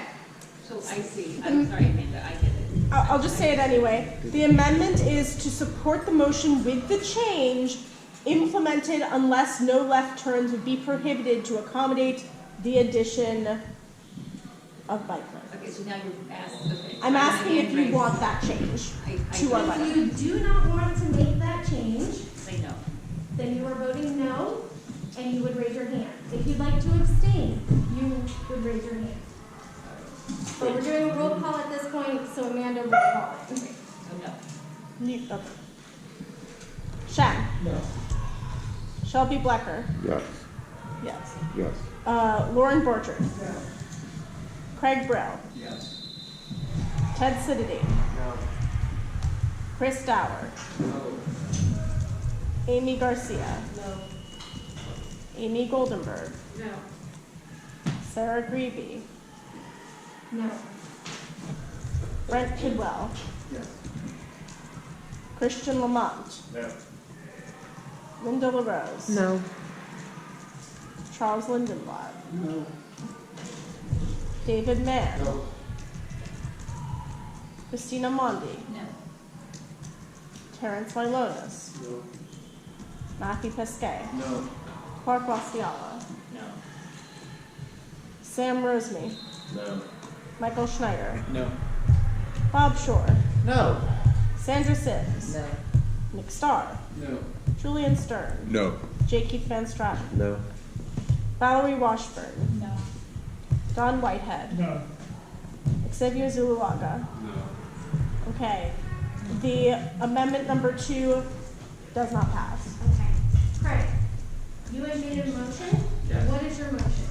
To strike out the wording to delay repaving if we don't get a bike lane. Okay. Second, oh, you already had a second, right? I did at the point, but thank you for the So second Matthew, you're second. seconding this motion? Was it already there? Are we going back to it We're again? making Sure, sure yes, that- I'll second it. Okay, great. A third motion has been made and has been seconded. At this point, this letter will be going back to committee so that it can be figured out. And I look forward to having this conversation next month. At this point, we've had too many amendments on this letter. Things are not clear for people. They're unsure what they're voting on. And this will be sent back to committee so that the letter can be revised based on the feedback that you heard here. Sarah, it's time sensitive. We're already in the middle of the I'm fiscal sorry, year. Michael, but the letter has had too many amendments. Historically, 3 amendments sends it back to committee. That is what we did last term. That is what we're doing. He tried to withdraw his amendment, but we voted on it anyway. It's a formality. Can't we do No. Craig's? We're moving to the next. We took a vote. We are moving to the next agenda item. Guys, we're moving to the next agenda item. This has been amended 3 times. We can bend our own rules if it's time sensitive, can't we? I mean, this is time sensitive. I understand that. We You have can had just too We're many. gonna bring back the same Hey, letter. order, When please. are you leaving? For the moment, yeah. Okay. I'm sorry, can I ask a question? Yes. So doesn't that mean that every single thing that comes before this can be scuttled without, like, just? Over amended? I would like you guys to make sure that when you guys put things in and you go through things in committee, that you consider these things so that when it comes before the board, we're not spending 45 minutes on one motion, which is the bike lanes on Fairfax. This was amended way too many times in order for us to vote on it. At this point, it's hard for people to follow what the amendments are.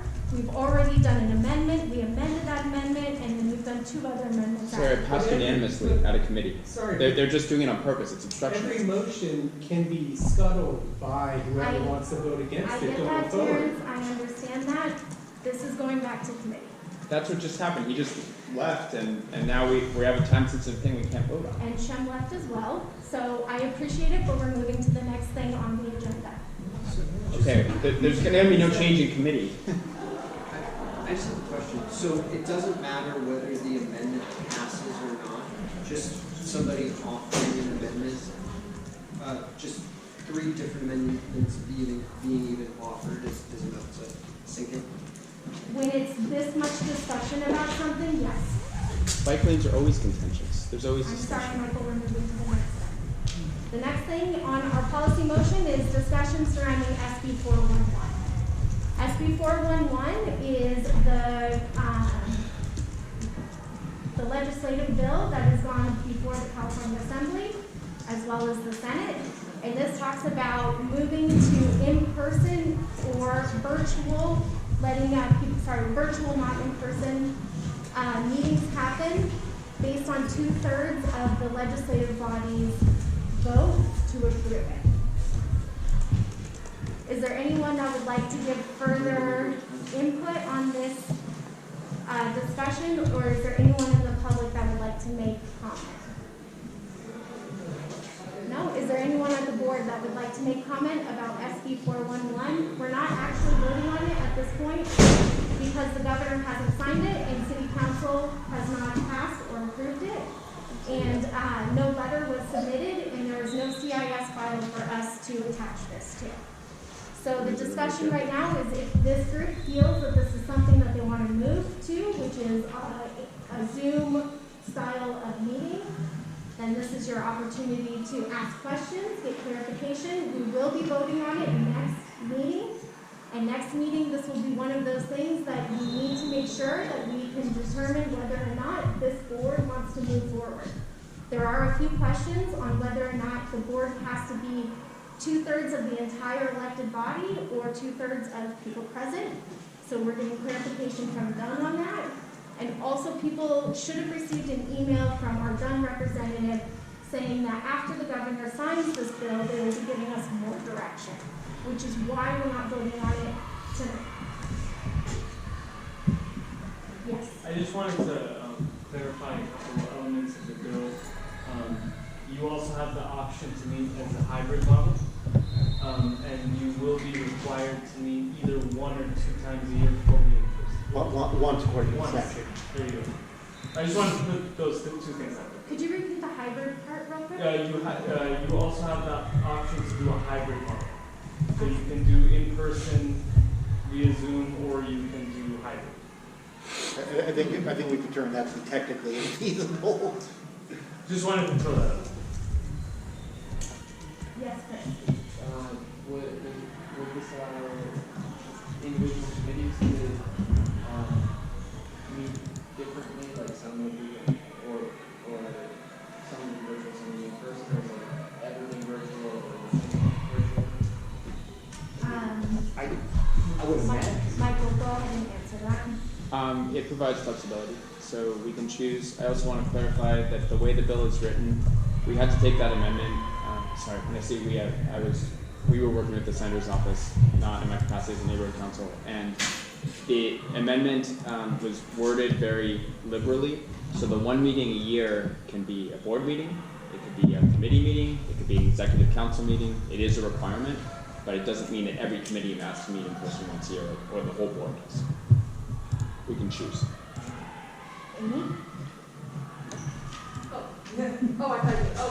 So I have a question of, if we choose one or the other, do we have to always do that? Like, do we do every other meeting in person and every other meeting Zoom? Is that one of the possibilities as well? It is.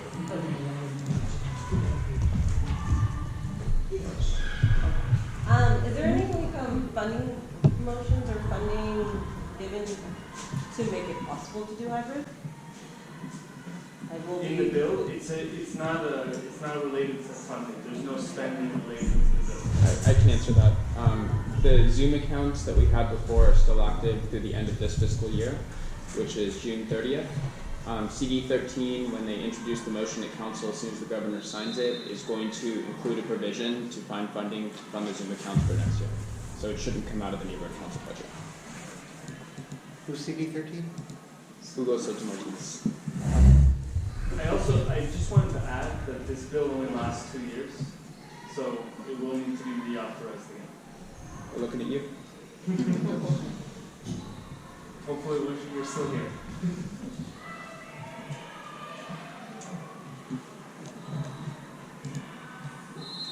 Anything else that anyone would like to discuss about this bill? Okay, we will poll the room real quick because I want to hear everyone's opinion.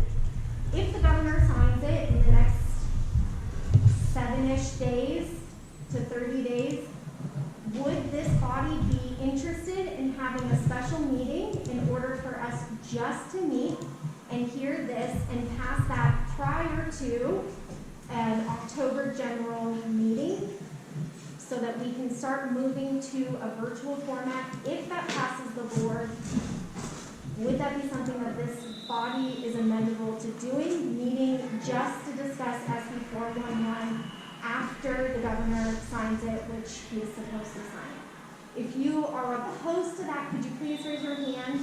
It's just so we can see, okay. Opposed to a special meeting? Yes, just a special meeting. Okay. 4, 5, 6. Okay. So we do still have quorum for a special meeting. Again, I want to put a huge asterisk on this. We're still trying to figure out if it's 2/3 of the legislative body or 2/3 of people present. That is something that needs to be clarified. But thank you everyone for giving your feedback on whether or not you'd be available for a special meeting on this. Yes, Don. I'm confused. Why would you have a special meeting to avoid another meeting? Couldn't it just, the decision be part of the next meeting? It could be. It could be. Just in order to get people into the virtual format, if this is what the board wants to do, sooner than the November timeframe, which is what it is currently on track for right now. Yes. And just to offer one of the possible benefits of having that special meeting is because part of the argument for this is it makes it more democratic, more people can participate, and so that means that there wouldn't be yet another meeting that people who have whatever disability issues or whatever wouldn't be able to attend. Okay. Thank you everyone for your input on whether I can be available for that. Please make sure that you are ready to vote and to have this conversation. It will be the majority of our agenda next month. So please be prepared. Okay, moving to the next one, which is discussion and possible action on a letter to City Council supporting the WGA and SAG AFTRA. Do we have a motion to support the letter? Sorry. Support the letter of action to City Council supporting WGA and SAG AFTRA. Okay, I'll make the motion. You'll make the motion to support? Okay, Sandra's making the motion. I'm gonna refuse. Thank you, Sandra. Oh, you know what? Actually, Sarah, Sorry. I probably should be like. Okay, real because quick. I'm- Yeah. I'm gonna You need to recuse. recuse yourself. I'm gonna recuse. You're not making a motion. Yeah, so Sarah, since I am, Yeah, we'll I'm find gonna some. recuse. You didn't make that motion. I did not make the motion. On the record. I will recuse. Are you a union member? No. Are you affected by this? If you reach out to the city attorney, would you tell them?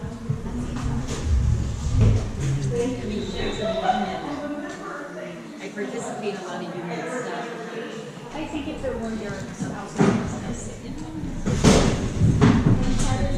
So, hold up real quick, because Amanda needs to make a note.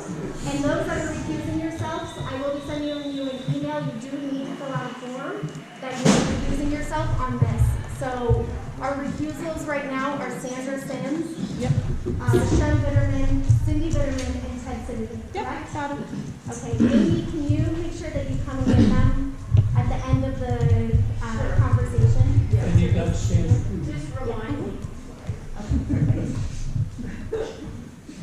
Okay, this motion comes to us from the FAR committee. Ramiro and the FAR committee had a meeting about this. It was one of the main points of support with this was that a lot of the businesses in our area are suffering while the writer strike and while SAG-AFTRA is currently on strike. There's a lot of caterers, restaurants, employment agencies, a lot of small businesses that are suffering from this. There's a huge economic impact that's happening, which was one of the main points that came out of the FAR committee. And if someone else would like to speak on it that was on the FAR committee, I will open it. Well, we don't have an active motion on it. All right, I'll move to support the letter. And I'll second. Okay. Public comment? Board comment? I'll just chime in as a member of the FAR committee. Thank you. I think you said it great, so I don't have too much to add, but we all live in this community along with a number of artists who work in the show business community and are impacted by this. We also probably drive by lots of people on the picket lines around television studios a lot, so hope you honk your horns when you're going by them and show support, and would appreciate your support in voting yes for this letter. Thank you. I too am going to vote in support of this letter. I think that it's important for us to support workers. I think that making sure that workers can pay their rent and have a good life while they're doing it is super important. So I plan on supporting this. I saw him over here, Jake Keith. I'm on the FAR committee. I did not vote to support this, and I don't think that we should take a position on a labor dispute or encourage people to join picket lines. I will not be voting for it. Thank you. Thank you, Jake Keith. Julian. I'm still processing what Jake Keith just said, but I'm in favor of this, I think. But my only thing, and I don't really know what this makes me feel, but we work very closely with Television City annually on the homeless count, and trust me, I'm very much for the unions over the studios, but I just want to say that out loud so that we're not forgetting about that as we consider this. Thank you, Julian. Shelby? I very much respect Jay Keith's comments on that, and I appreciate them, and I know this is a complex issue.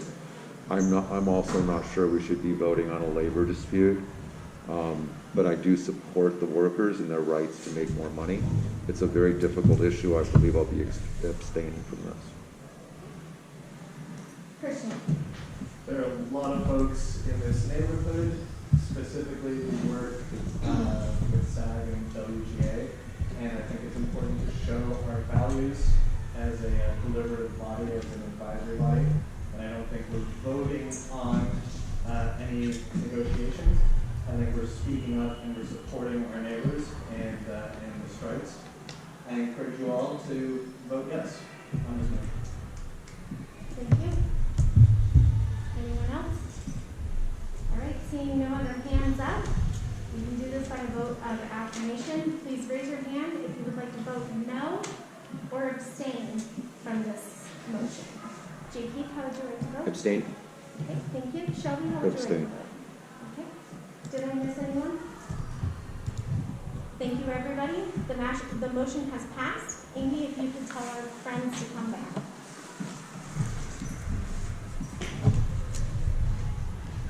Okay, on to the fun part, which is funding.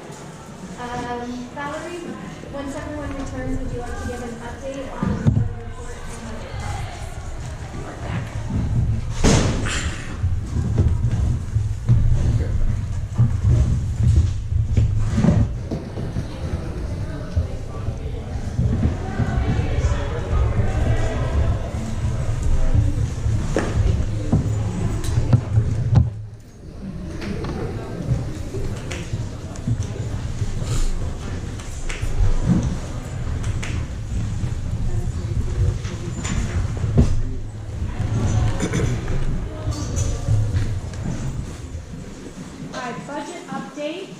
I'll make this short because it's not particularly dramatic. Since the last time we met, we did get the final number from the state of rollover funds that's going to be added to our budget.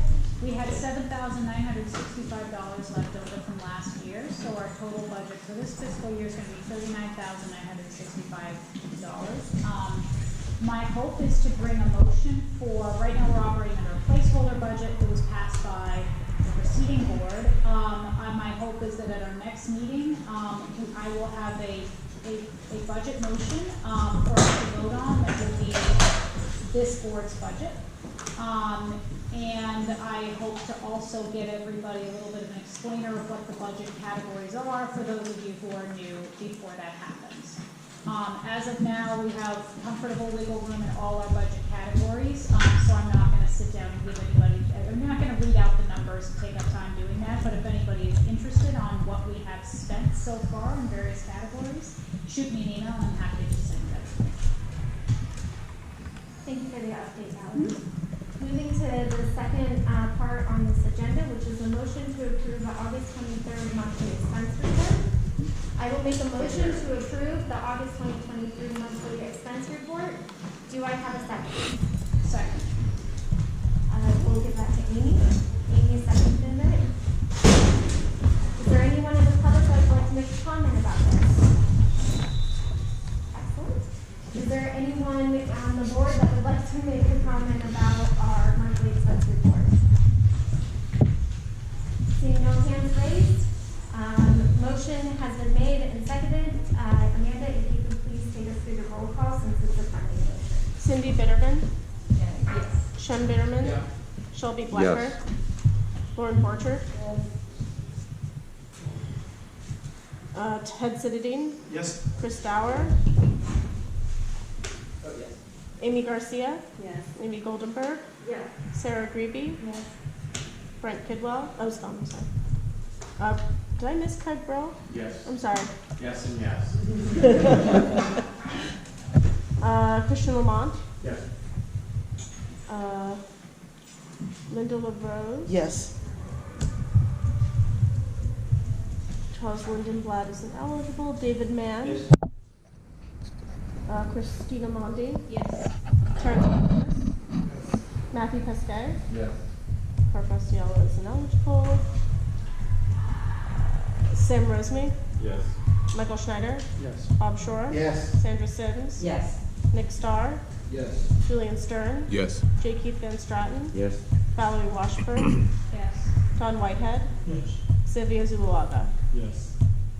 Motion passes.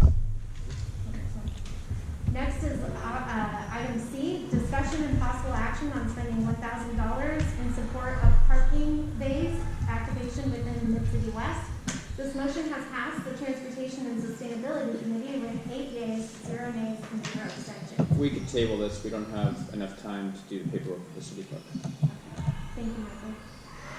Moving to section D, discussion and possible action of funding motion for projector and accessories for up to $1,000 for the use of the board. The motion has passed Pluck with 5 yeas, 0 nays, and 2 abstentions. For some background, this neighborhood council did have a projector. It was being housed at the senior center. When the senior center got turned into a migrant housing holding spot, we were unable to locate the projector after that happened. We have put in multiple requests with Eric Calhoun to see if he can locate the projector. He is still working on it. I will say that today I did find the sandwich board that also went missing when the projector went missing. So there's that. But as you can see, we obviously have presentations that need to happen, and having a projector or means to provide these so that we're not moving TVs from different classrooms here at the rec center is the thought process behind that.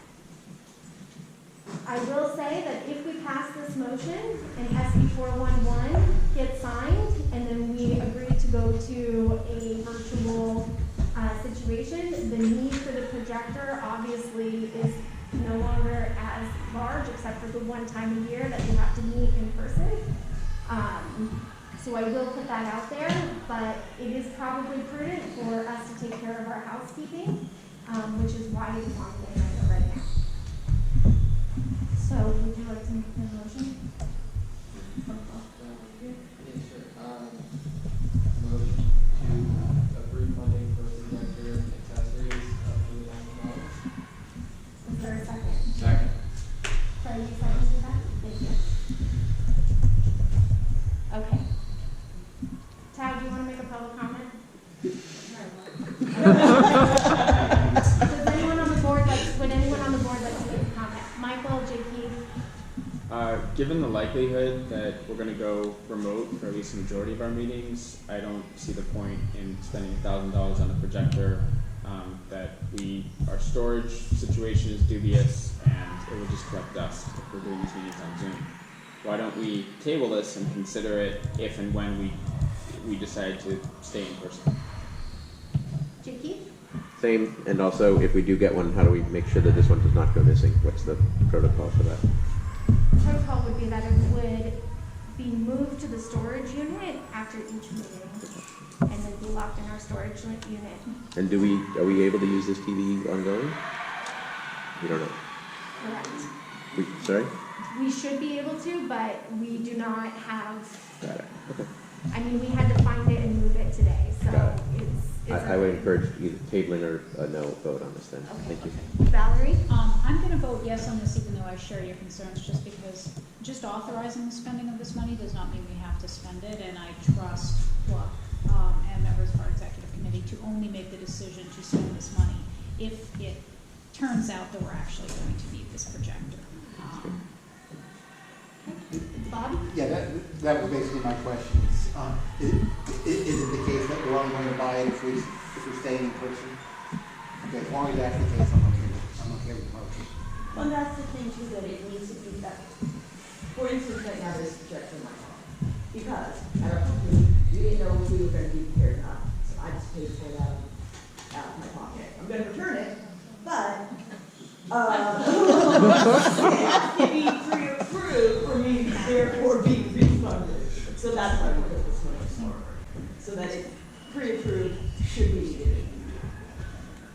Christina? Yeah, I also just want to note that we're not necessarily spending $1,000 on a projector. I don't know about the one that you bought and if you like it or not, but hopefully it wasn't $1,000 since that's kind of insane. So just want to note that that's a flexible thing. Yes, it does say up to, so I just want to make sure that everyone's clear. The motion does say up to 1,000, which caps it at 1,000. Any other questions, comments? At this point, we will turn it over for a vote. Since it's a funding motion, it is a roll call vote. Amanda, when you're ready. Cindy Bitterman? Yes. Shem Bitterman? Sure. Shelby Blacker? Yes. Lauren Borchard? Yes. Craig Brill? Yes. Ted Sittadine? Yes? Chris Dower? Yeah. Amy Garcia? Yes. Amy Goldenberg? Yes. Sarah Greavy? Yes. Brent, Christian Lamont? Yes. Linda LaRose? Yes. David Mann? Yes. Christina Mongi? Yes. Terrence Mylonas? Yes. Matthew Pescay? Yes. Knowledgeable. Sam Rosmi? Yes. Michael Schneider? No. Bob Shore? Yes. Sandra Sims? Yes. Nick Starr? Yes. Julian Stern? Yes. J. Keith Van Straten? Yes. Valerie Washburn? Yes. Don Whitehead? Yes. Xavier Zuluaga? Yes. Okay, motion passes. Excellent, thank you very much. Moving on to item E, which is discussion and possible action on spending up to $500 in support of Operation Sparkle. This motion has passed the executive committee 5 yeas, 0 nays, and 2 abstentions. This is in working with the Public Safety Committee. Before the motion is put on the floor and seconded, I just want to make everyone aware that Operation Sparkle is taking place and Public Safety would not have had the opportunity to vote on this motion and then bring it to the board in enough time for us to fund Operation Sparkle. And for those that are not aware, the city is really against reimbursing and we really need to stay away from reimbursing people. So that is why I'm through the executive committee versus the public safety committee on this one. With that being said, would someone like to make a motion to put it on the floor? I'll make a motion to put it on the table.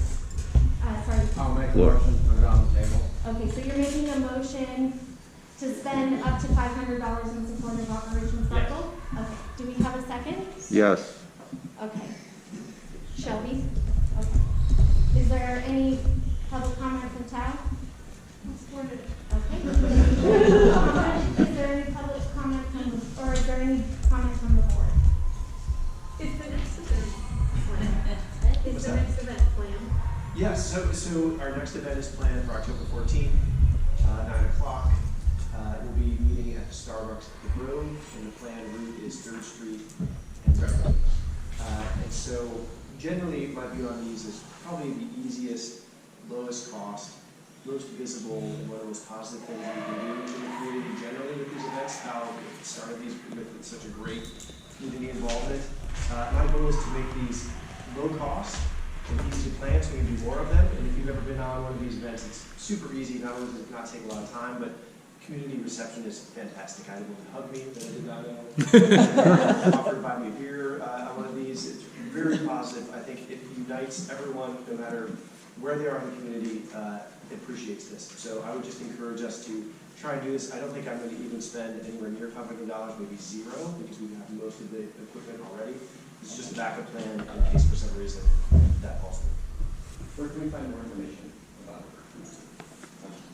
Yeah, so we've got a flyer coming out for the specific event, but if you'd like any more information for Public Safety Committee on scheduling, planning, we're trying to make these recurring more frequently.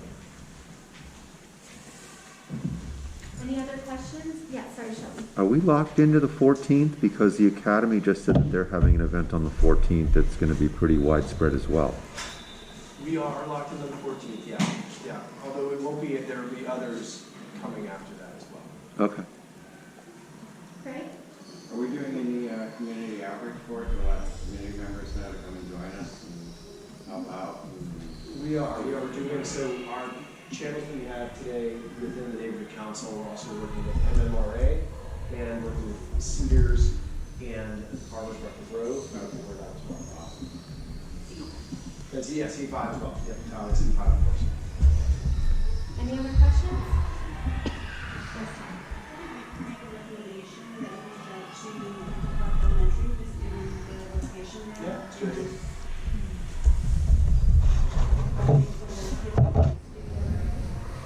I'm sorry, could you repeat that, because there's a lot of background noise? I just recommended reaching out to Hancock Park Elementary. It sounds like a fun activity that the family could do together. Okay, thank you. Okay, any other comments? Seeing no other hands raised, it's time for a roll call vote. Amanda, when you're ready. Cindy Bitterman, Yes. Shem Bitterman, Yeah. Shelby Blackburn, Yes. Lauren Borchard, Craig Burrell, Yes. Ted Sittadine, Yes. Chris Dower, Yeah. Amy Garcia, Yes. Amy Goldenberg, Yes.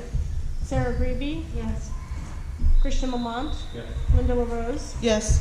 motion passes ineligible, David Mann, Yes. Christina Mondi, Yes. Terrence Milonis, Yes. Matthew Pescai, Yes. Clark Rostiello is ineligible, Sam Rosemy, Yes. Michael Schneider, Yes. Bob Shore, Yes. Sandra Sims, Yes. Nick Starr, Yes. Julian Stern, Yes. J. Keith Van Stratton, Yes. Valerie Washburn, Yes. Don Whitehead, Yes. Xavier Zuluaga. Yes. Motion passes. Great, thank you. Next motion on our funding, will be a motion to approve $1,500 in support of the Halloween event being held at Pan Pacific Park. This motion has passed the FAR committee with 5 yeas, 0 nays, and 0 abstentions. Would someone like to make the motion? Sure, yes. Okay. I'll make that motion. I'll second. Okay, so the motion was made to approve up to $1,500 in support of the Halloween event being held at Pan Pacific Park.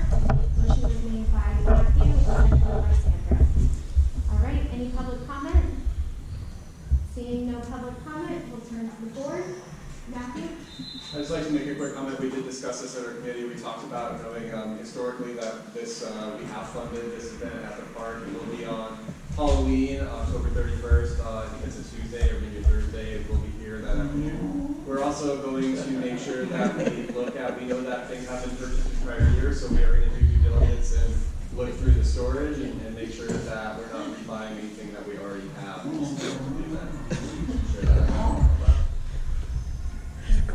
Time for bedtime. Would anyone else like to comment on this motion? Seeing no other hands raised, it is time for a roll call vote.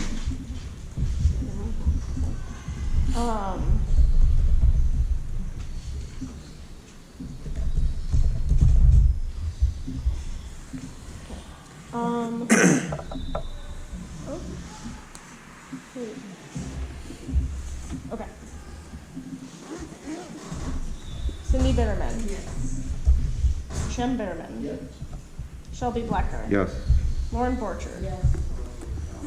Craig Burrell. Yes. Ted Sittadine. Yes. Chris Dower. Yes. Amy Garcia. Yes. Amy Goldenberg. Yes. Sarah Greavy. Yes. Christian Lamont. Yes. Linda LaRose. Yes. David Mann. Yes. Christina Mondi. Yes. Terrence Milonis. Yes. Matthew Pescai. Yes. Sam Rosemy. Yes. Michael Schneider. Yes. Bob Shore. Yes. Sandra Sims. Yes. Nick Starr. Yes. Julian Stern. Yes. J. Keith Van Stratton. Yes. Valerie Washburn. Yes. Don Whitehead. Yes. Xavier Zuluaga. Yes. Motion passes. Excellent. Now we're on our last agenda item, which is reports from standing committees. We'll start with the Public Safety and Wellness Committee. Cindy, do you have any reports? Yeah, we have our Operation Sparkle, which is coming up. It's not necessarily through our committee, but I requested that we table at the Policeman's Open House, the Wilshire Division Policeman's Open House, which is the day after Operation Sparkle, October 15th. And that would just be an outreach for anybody who wants to come.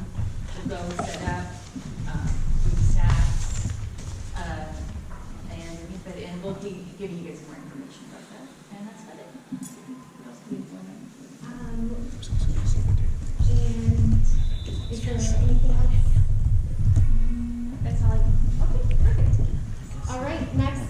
transportation and sustainability. I don't have any specific updates, but I do have a question. Okay. I have a legitimate concern that there are certain people on this board that will oppose almost any progressive transportation motion that I bring, no matter what happens. And I feel like this rule that 3 amendments or you're out can be used consistently to block almost anything. And so my question is, number one, is this in our bylaws? I haven't looked, or is this just a standing rule that we have? This was the standing rule that you and Lauren put in place last term. Okay. But the intent wasn't to obstruct. And so my second question is, how do we... Is this a standing update from your committee? Otherwise, we can have this conversation offline. Okay, let's have it offline. Okay, thank you. Do you have anything to add from your committee? Well, I guess since there's so much interest in bike lanes, there's 2 more letters. We're meeting next week. So I encourage anybody that's interested in bike lanes, the mobility plan, and that kind of stuff to attend. So perhaps we can avoid so much discussion at the full board. And I will point out one more thing. We often defer to Pluck saying it passed unanimously, let's not meddle. This also passed the Transportation Committee unanimously. So I hope next board meeting, if there's letters presented that are passed unanimously that involve bike lanes and other things, that the committee has value too, and you're welcome to attend. I encourage everybody to. Thank you for your update. Is there anyone from the FAR committee that would like to make any announcements? Yes. We've been trying to maintain and build relationships with our community organizations. So we were grateful to have a member of the Academy of Museum and Motion Pictures attend our last meeting. We also met with some folks at LACMA to discuss working with both at the Latin Jazz, which is now I think ended, but the Friday Night Jazz, as well as other opportunities that we can participate with at LACMA. We're also working closely with Eric Calhoun at Pan Pacific Park. We've worked to support the repaving of the basketball courts. We've worked, I think, at the last meeting, which I didn't attend, but it was an excused absence. There was a letter of recommendation or discussion around the dog park, I think, or we're still discussing the dog park. So we're discussing the dog park opportunity here at Pan Pacific we're excited about. And then events that are happening. We mentioned Halloween. Here at Pan Pacific, there's going to be a great Halloween event on Halloween. Folks can come and decorate pumpkins, and then there will be other activities as well. I think Eric will maybe be here. We'll have more information at the next meeting about what activities will be. And then Tom mentioned there is going to be the Great Pumpkin Bash on November 5th, where we're asking people to bring their pumpkins here to bash them and then send them off to turn into compost and instead of to the landfill. And there'll be tons of great activities and events there, more to come. We will be asked to provide 8 volunteers to support the November 5th event here at Pan Pacific Park.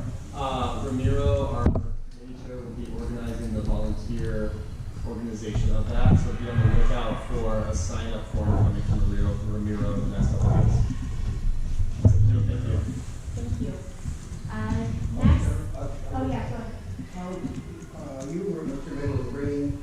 Do you have time to just corral a bunch of people at events for the pumpkin thing? Yeah, so in my update, I shared some of the participants of the pumpkin bash. So just a few fun items of the participants are going to have, we're giving away over 100 city trees that all the residents can register for. We're also going to be sending out 300 kitchen compost pails. In addition to that, we're actually we're also doing a kitchen compost pail distribution event on Friday, September 29th at Whole Foods. It's a pilot project that we're working on with Whole Foods to distribute kitchen compost pails to residents, primarily in the area, in the immediate area. In addition, we've got the Melrose Trading Post, who is going to be hosting part of our kids' activities. We have some community groups that have sponsored some kids' face painting, just to make stretch Halloween a little bit longer. We also have Urban Forestry, who will be doing some fun games with us. Also, they're going to be providing education for the people who get trees and being able to maintain those trees and make sure that they don't die. McCarthy Tuesday Elementary will also be having a display of their community garden, so hopefully inspiring other schools to start community gardens of their own. Homewood Industries is going to be hosting a collection site for electronic waste and being secure bins. So one of the activities that we'd love to promote to get people ready to give their electronic waste a second life. Also, Cedar Sinai is going to be hosting a expired prescription collection site, so people can learn how to dispose of their expired prescriptions without damaging the environment.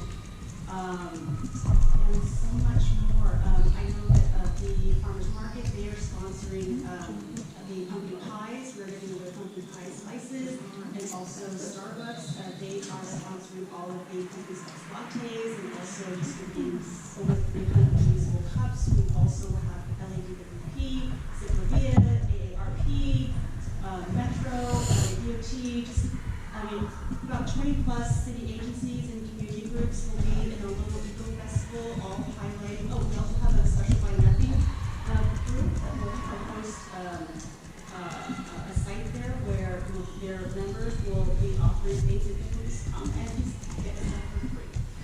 Again, the whole idea is that we are thinking about how we're bringing waste into black bins and just changing our behavior. There's lots of easy ways that we can change our behaviors, and our community members are doing it, and we're going to share it with us all on that Sunday. Oh, I also forgot, we will have gardening and composting workshops hosted by Ally Sanitation, Ally Compost. We're giving away 3 bags of mulch and compost. Steve List, who is a very popular Instagram gardener, he will also be hosting one of our gardening workshops, and we'll be raffling off prizes every single half hour. Rain barrels are going to be raffled off, compost bins, worm bins, so many things. I'm sure I'm missing something, but I think you guys get it. It is Sunday, November 5th, the first Sunday after Halloween, and the event will take place from 10 to 2. And I shared a little save the date flyer with the executive committee. Hopefully they will distribute it broadly, and then each of you can share it through your own social media channels to make this a big event. But just so you know, we are going broad with this. We will have LA Times coverage, Urban Press, Electronic Buzz. Also, because this is an event that's being hosted with the Bureau of Public Works, with the approval of Commissioner Samantha Reyes, they will also be doing a special press release as well, because this is the first of its kind in Los Angeles, and we're so happy that the city is hosting it. This is also a pilot program, so if it does go successfully, hopefully this will extend beyond. Is that all?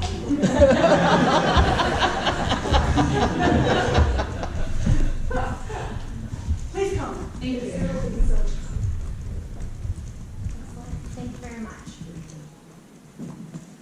All right, planning and land use, planning and land use.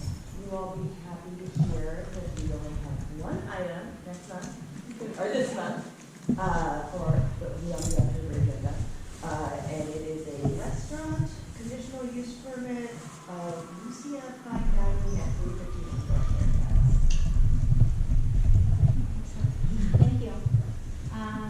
We have no updates from CEDA, Civic Engagement and Governmental Affairs. How about our Arts Committee?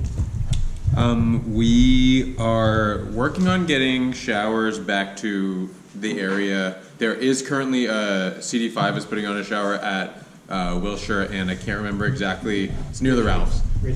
Wilshire and Ridgely, and it doesn't have a lot of traffic right now, so we're in talks with Tao and other members of that office to see if that might be able to be in a more higher foot traffic area, such as Poinsettia Park.